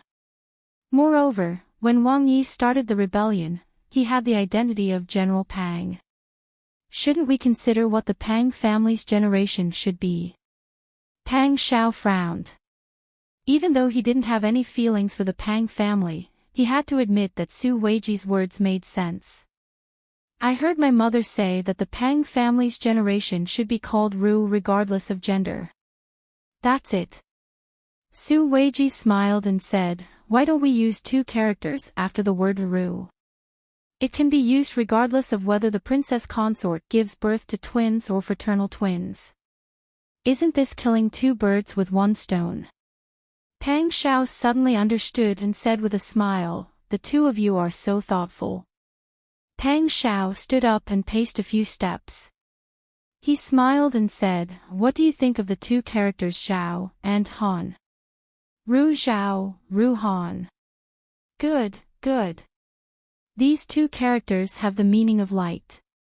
Whether it's a brother or a sister, they can be used. They even used the word Ru from the Pang family's genealogy. Whether it's the meaning or morality, it's perfect. It's very good. Xiaoyu smiled and nodded repeatedly. Su Weiji also smiled and said, whether it's Xiao Guv, Han Guv, Xiao Guv, Han Guv, or Han Guv, they're all good. Wang Ye's two names are very good. Pang Xiao also smiled for a while. But when he thought that Qin Yining was still being tortured, the joy of having a child's name was swept away and turned into deep worry. He still didn't feel confident. Pang Xiao went to the door of the side room again and listened to the movements in the room.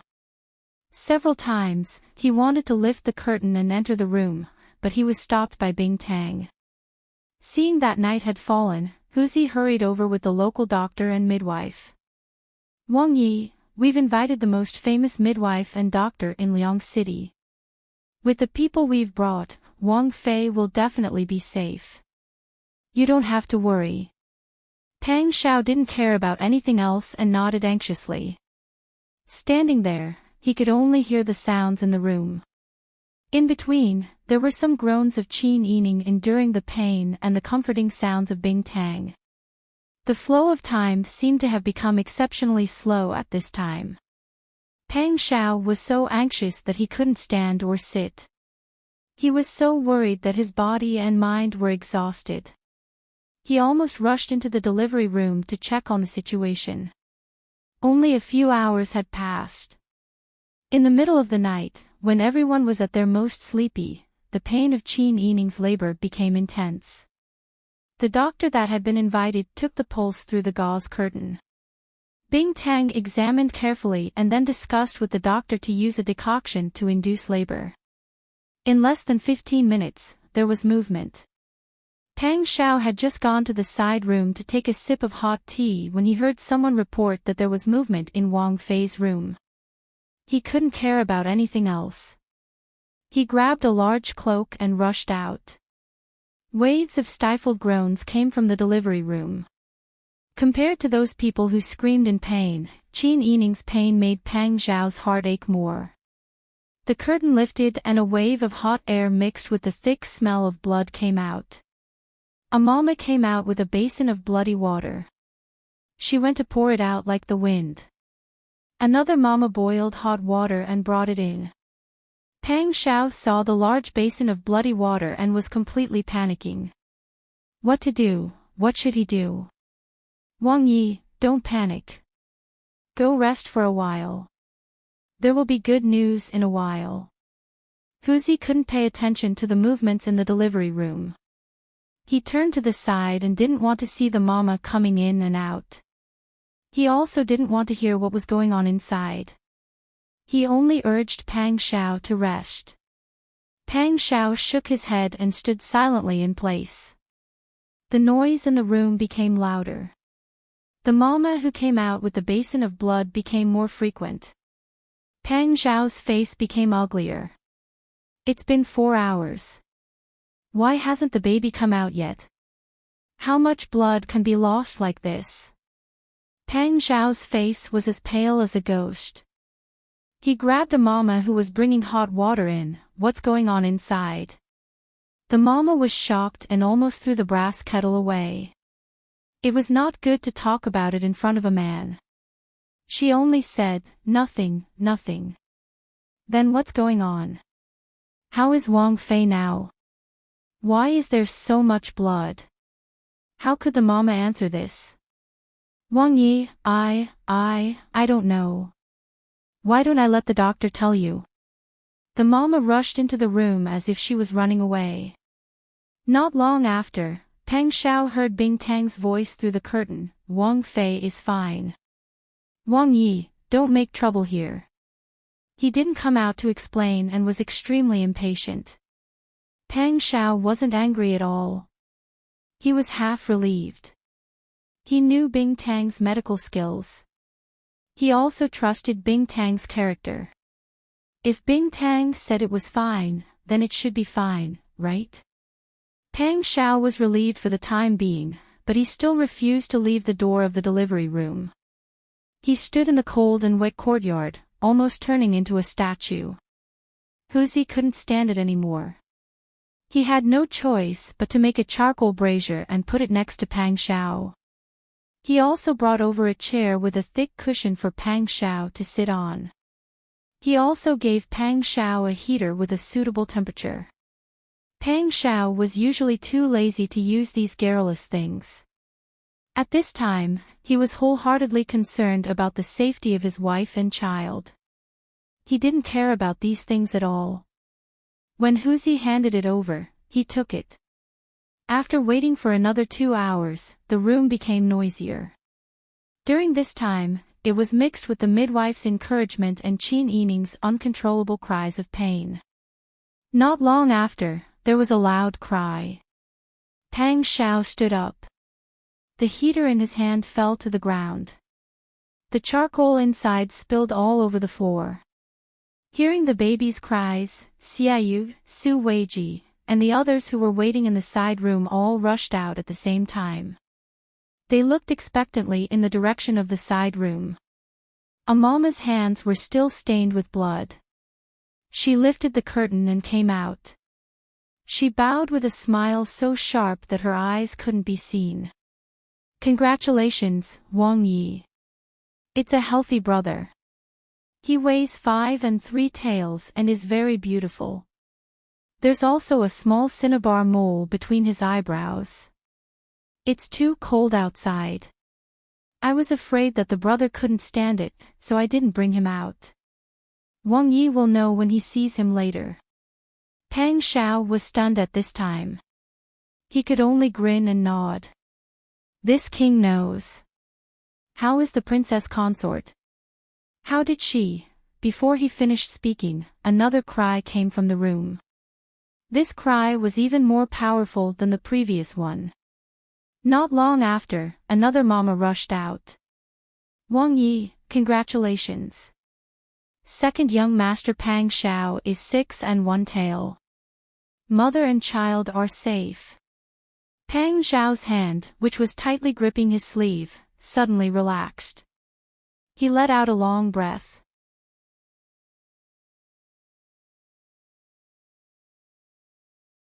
Chapter 652. Compared to Peng Xiao, Xiaoyu, Su Weiji, and the others behind him were even more excited. Wang Yi had a successor. Wang Fei being able to give birth to a son was already a joyous occasion. Now, there was a double joyous occasion. This was a blessing that many people envied but could not obtain. Wang Yi, congratulations, congratulations. Everyone came forward and congratulated him. Peng Xiao finally broke free from his stupor. His face was glowing with health, and he started to exchange greetings with everyone. After learning that Wang Fei and the little master were safe, Peng Xiao's subordinates and maids who were loyal to him could finally rest at ease and catch up on sleep. That night, Peng Xiao was on tenterhooks and they did not sleep a wink. When the sky started to brighten, the mamas tidied up everything. Peng Xiao, who had been anxiously waiting in the corridor, was respectfully invited into a side room. There was a fire burning in the room. When the door was opened, there was a faint smell of blood that came with the heat. The air was not very fresh. But the smell of blood only made Peng Xiao think of the basins of blood that the servant women had brought out. His heartache for Qin Yining almost crushed his organs. Ji Yun lifted the curtain and came out of the room. Seeing Pang Xiao standing motionlessly in front of the door, she couldn't help but smile and come forward. She curtsied. Wang Yi. How is Sister Yi? Returning to Wang Yi, Wang Fei is very tired and has already fallen asleep. Wang Yi, do you want to see the little master? Bing Tang, Xian Yun and the wet nurse are in the west room. I want to see Sister Yi first. Ji Yun smiled and turned to the side to lift the curtain for Pang Xiao. The smell of blood in the room was even stronger. Pang Xiao's brows furrowed slightly and he quickly walked into the room. He saw Qin Yining sleeping on the bed with her long hair scattered. She was wearing a deep purple headband embroidered with grape branches. The soft red brocade covered her thin figure. Her face was very pale. Under the contrast of the red brocade, it was almost impossible to see the color of blood. Pang Xiao's brows were furrowed. He sat sideways on the edge of the bed, his large hand hovering over Qin Yining's flat abdomen. A long while later, he gently put it down. In these 10 months, Pang Xiao was used to her growing abdomen. He was used to lying in her arms and listening to the lively fetal movements of the two children.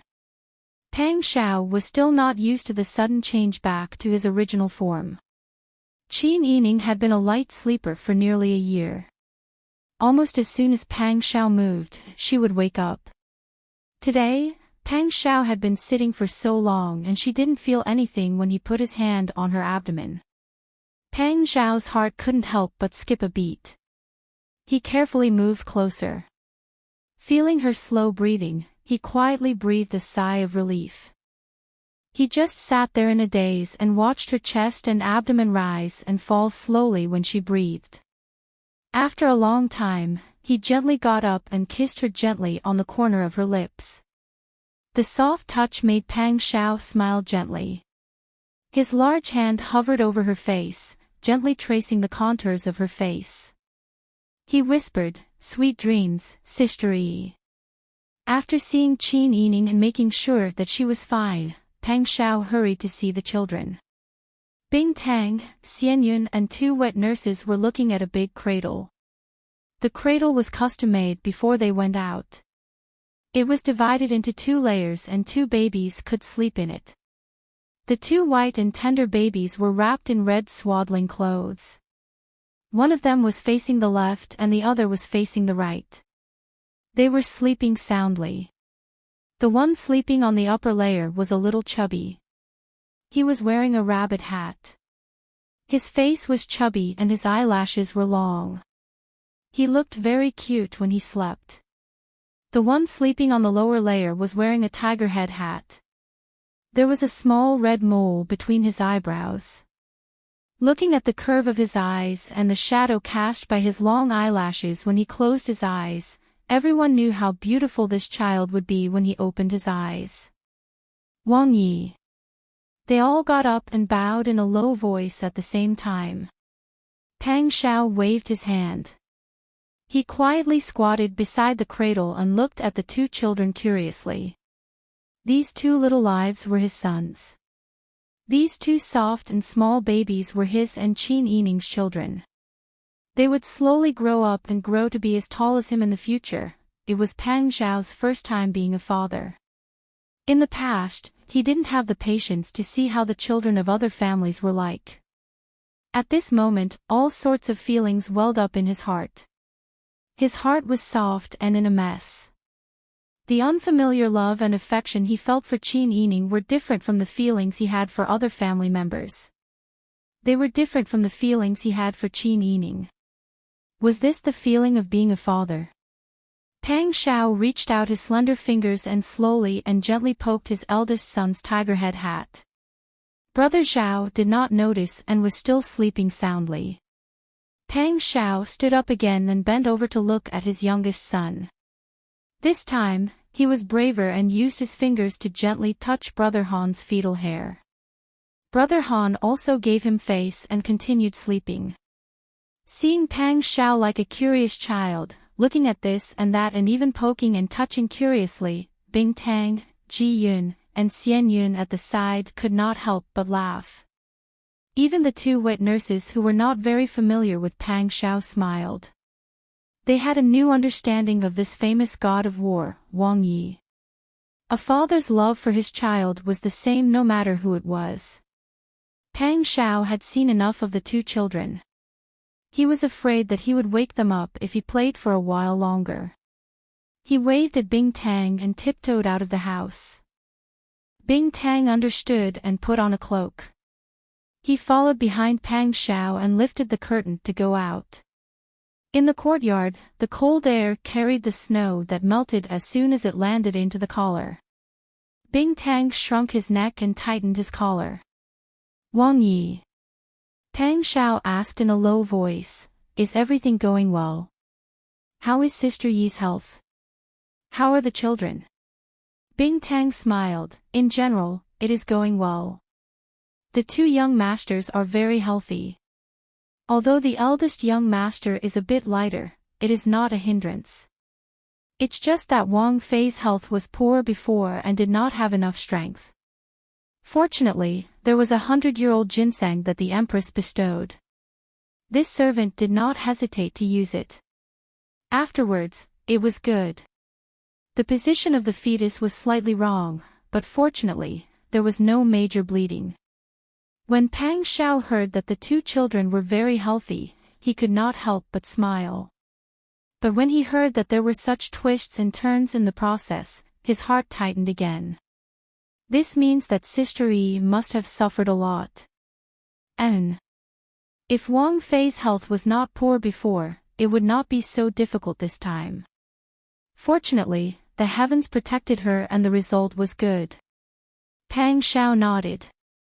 He walked forward a few steps with his hands behind his back. After thinking for a while, he called Bing Tang over. "Bing Tang, you and I have known each other for a long time." Pang Xiao did not call himself this king. Instead, he put down his identity. "I know that you are loyal to Sister Yi. But there are some things that I want to ask for your help for Sister Yi's sake. Can you help me?" Bing Tang blinked and asked in surprise and confusion, "Wang Yi, can you help me and keep it a secret?" Pang Xiao took a step forward and looked at Bing Tang sincerely. "I don't want Sister Yi to suffer like this again." Bing Tang's expression changed. He lowered his voice in surprise. "Wang Yi, you mean?" Pang Xiao was a little embarrassed. Bing Tang was a girl after all. What he said next was a little unreasonable.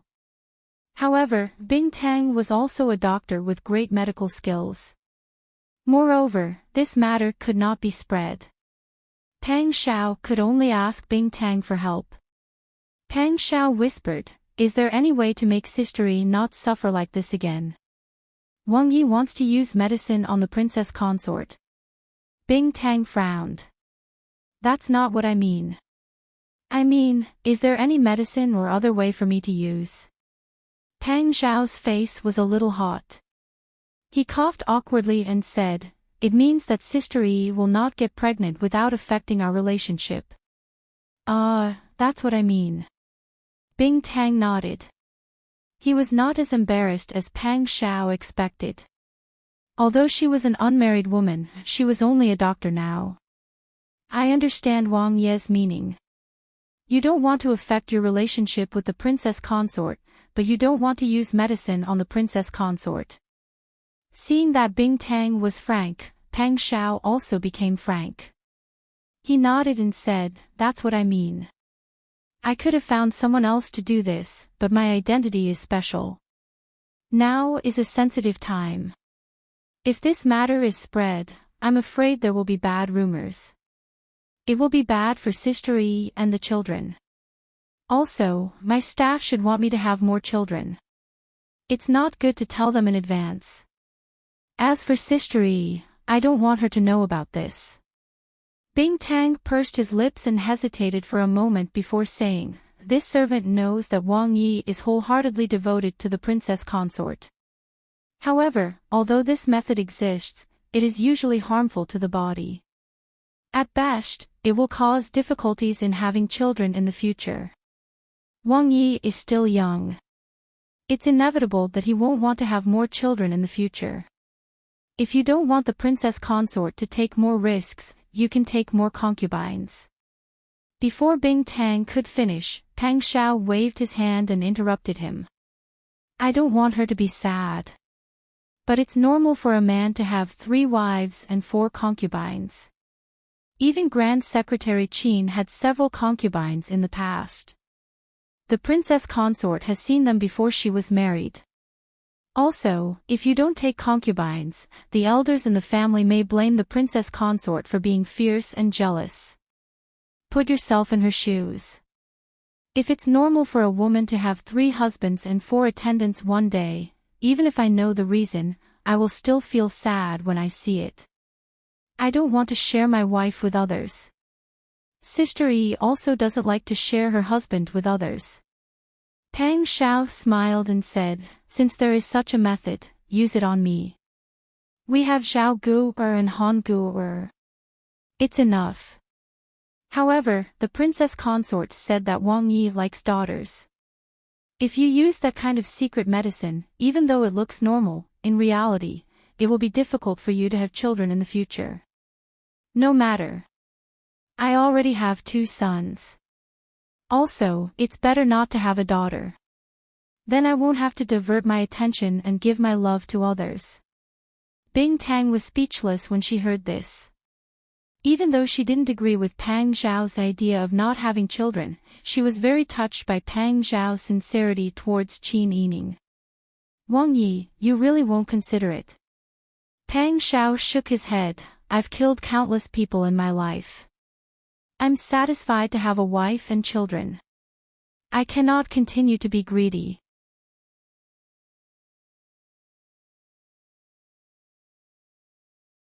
Chapter 653. Seeing that Pang Shao had made up her mind, Bing Tang knew that it was futile for her to continue persuading her. Moreover, they were master and servant. The servant had no reason to disobey the master's orders. Bing Tang knew her identity, so she had no choice but to accept the order. Your Highness, this servant's father used to not only treat the nobles in the palace, but also the high officials and nobles in Great Yan's capital. They would often invite him to visit them. There are all kinds of strange things in the inner residence. My father has encountered all kinds of illnesses, and he has indeed used this medicine a few times. This medicine will only affect the offspring. It doesn't do much harm to the rest of the body. There won't be any discomfort after using it, but it won't be able to make a woman pregnant for at least 5 years. Everything will appear normal.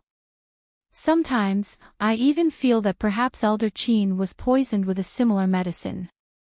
Realizing that the topic had gone off topic, Bing Tang smiled apologetically and said, you and Wang Fei live together, so your daily life is normal.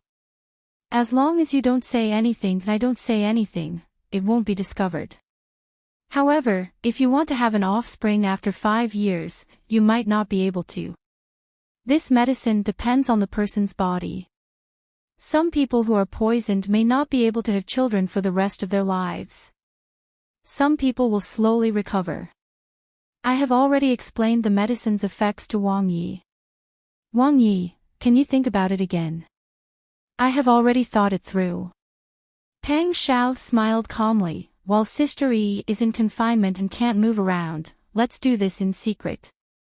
Remember, don't tell anyone about this, not even to Huzi. Do you understand? Bing Tang nodded obediently at the beginning of the sentence. But in the end, Huzi was dragged into it. She couldn't help but blush. She coughed and said, he can't control me. Hearing this, Pang Shao couldn't help but chuckle. She sent Bing Tang away to quietly prepare and then went back to her room to rest. Qin Yining slept very soundly. The nightmare before labor never appeared again, and the sudden deflation of her belly made her a little uncomfortable, as if her body had been hollowed out all of a sudden. Qin Yining stared blankly at the bed canopy above his head for a while. His muddled mind gradually became clear. He thought of his 2 children and hurriedly lifted the bed canopy to call out, "Bing Tang. Your Highness, you're awake." Bing Tang, Ji Yun, Xian Yun, and Lian Xiaozhou were all quietly doing needlework around the square table in the outer room. When they heard the sound, they all gathered around. "How long have I been asleep?" "It's just past noon. Wang Yi just instructed someone to warm the food prepared for you. Would you like to have some?" "I want to see the child first." Qin Yining was a little nervous. She was afraid that the child might be born with some kind of defect. After all, her body wasn't at its best when she was pregnant. Bing Tang smiled, "Don't worry, Gu is fine. Wang Yi seems to like something. He's been playing with Gu all morning. This servant will have the wet nurse bring Gu over for you to see. You also need to eat well to nourish your body." Hearing Bing Tang say this, Qin Yining's worried heart relaxed a little. Yesterday, she really didn't have any strength. When she heard that the child was safe, she indulged herself and fell into a deep sleep. Today, she had to see it with her own eyes to be completely at ease. Not long after, Peng Xiao came with the 2 wet nurses. "Sister Yi. You're awake." Peng Xiao quickly walked forward and sat sideways beside Qin Yining. She grabbed her hand and kissed it. "Sister Yi, it's been hard on you. Zhao and Han are both very good. They're very obedient. It's really been hard on you. Thank you." Peng Xiao was so happy and excited that she almost spoke incoherently. When Qin Yining saw that she was happy, she was also happy. "Han, Zhao, That's a good name. That's because I discussed it with Mr. Su, Mr. Xia, and a few others. Zhao, is the older brother. He's in the same generation as the Pang family. His name is Ru Zhao." Peng Xiao took Zhao, from the wet nurse's hands. The child was sleeping peacefully. When he was in Peng Xiao's arms, he seemed to be a little uncomfortable. He whined and was about to cry. His small brows were furrowed, and he looked very pitiful. Peng Xiao was so scared that her arms stiffened. For a moment, she didn't know how to treat such a weak life. She quickly got up and placed Zhao next to Qin Yining's pillow. Qin Yining tried to turn sideways. She looked at the infant wearing a tiger head cap and a small red mole between his eyebrows. Her expression was gentle and satisfied. "Where's the other one?" "Han is here. This kid is a little stronger than his older brother." Peng Xiao carried Han over and placed him next to Zhao. Miraculously, as soon as Han was put down, Zhao, who was whining and about to cry, quieted down. His small fist stretched out of the swaddling clothes. He closed his eyes and fell asleep again. His sleeping posture was exactly the same as Zhao's. Peng Xiao looked and laughed. "Look, our sons are indeed twins. They're so connected. Even their sleeping posture is the same." Qin Yining lay down contentedly. He looked at this and that, and the more he looked, the more he liked them. "After all, they've lived in my stomach for so long. They're familiar with each other," Qin Yining said with a smile. "Did you send the good news home?" Peng Xiao said with a smile, "I did. I arranged for someone to go back to the capital early this morning to report the good news. It's good that it's difficult." Qin Yining breathed a sigh of relief and looked at his infant son with a smile. His heart was filled with joy. Because he cared about the sleeping children, Qin Yining's voice was very gentle. "I was worried that the children's bodies would be affected by me. Now that I see that they're both healthy, I'm relieved." Peng Xiao leaned over and kissed Qin Yining's forehead and cheeks. Then, he kissed the 2 children's little cheeks. The children groaned in discomfort, which scared Pang Xiao so much that he quickly stood up and stood aside as punishment. He had experienced the piercing sound of a child's cries before. Qin Yining patted the two swaddling clothes gently and hummed an unknown melody. Soon, the children fell asleep again. Pang Xiao still had a lingering fear and said in a low voice, "I'm afraid that they'll cry now. When one cries, the other will want to cry as well. When the two of them cry together, it's almost deafening. Children will cry when they're not feeling well." Qin Yining looked at the two children with a smile and patted their swaddling clothes gently.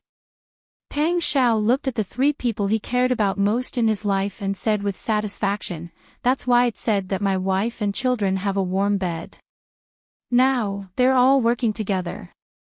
Strange Taoist always said that a comfortable life would wear away a person's will. Pang Xiao used to not care about anything and was not afraid of anything. Now, there were two more people who were tied down. At this time, Bing Tang came in with people carrying food boxes. The food and medicinal cuisine inside were all personally ordered by Bing Tang. Pang Xiao let the wet nurse take the children to rest while he fed Qin Yining. Qin Yining always felt that his stomach was empty. His appetite was much bigger than before. After eating and taking medicine, Qin Yining felt that he had strength. He smiled and said to Pang Xiao, "I plan to feed these two children myself." Pang Xiao was surprised, "You'll be too tired. And I see that those rich families let wet nurses feed their children."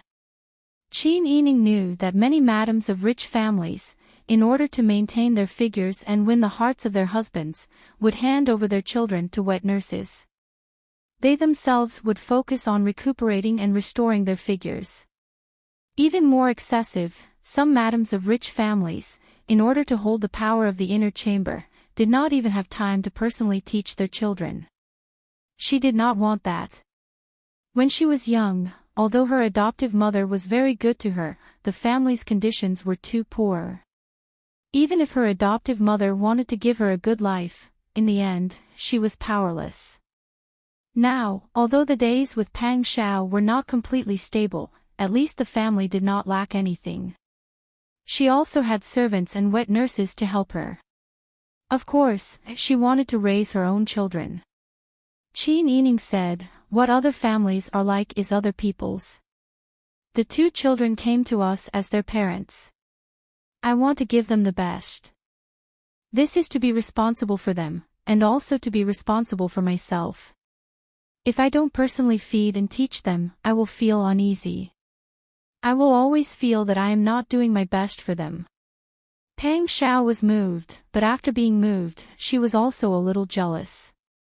"Why have I never seen you being so attentive to me?" Pang Xiao was not happy. Qin Yining suddenly raised his head to look at Pang Xiao. Pang Xiao felt uncomfortable being stared at. She coughed and said awkwardly, "It's nothing. If you like to feed and raise your own children, that's easy. I'll just ask someone to help you." Qin Yining saw that Pang Xiao's ears had turned red, and finally laughed softly. "Wang Yi, you can't be jealous of your own son, right?" Pang Xiao's thoughts were exposed, and her face turned even redder. "Nonsense. How can I compare myself to my own son? I can't be happier that you like them. Yes, Wang Yi is not such a childish person." Qin Yining smiled and teased. Pang Xiao was very embarrassed, but the fact that Qin Yining could talk to him so energetically made Pang Xiao's heart overflow with joy. He waved the servants away, took off his boots, and lay down on the bed beside Qin Yining. He stretched out his long arms and pulled her into his embrace. "Sister Yi, you are so nice." Qin Yining was amused by his sudden childish behavior. She then relaxed and rested her head on his shoulder. "We will stay here for at least a month. Will your Majesty disagree? You don't have to worry about this. I will explain it to your Majesty. Besides, when your Majesty arranged for you to come with me, he already knew that you were about to give birth. He was determined to let you give birth on the road. After a woman gives birth, she naturally has to go through confinement. He won't be so ignorant. Besides, now is the time for our relationship to ease. He won't really fall out with me. You're tuning into the LoveLore Library YouTube channel. We're so grateful for your support, and don't forget to subscribe to join us on this incredible journey through captivating stories. Your generosity through donations truly makes a world of difference, as it's the primary source of revenue that allows me to expand and enhance this channel for you. Thank you from the bottom of my heart for being a part of this adventure.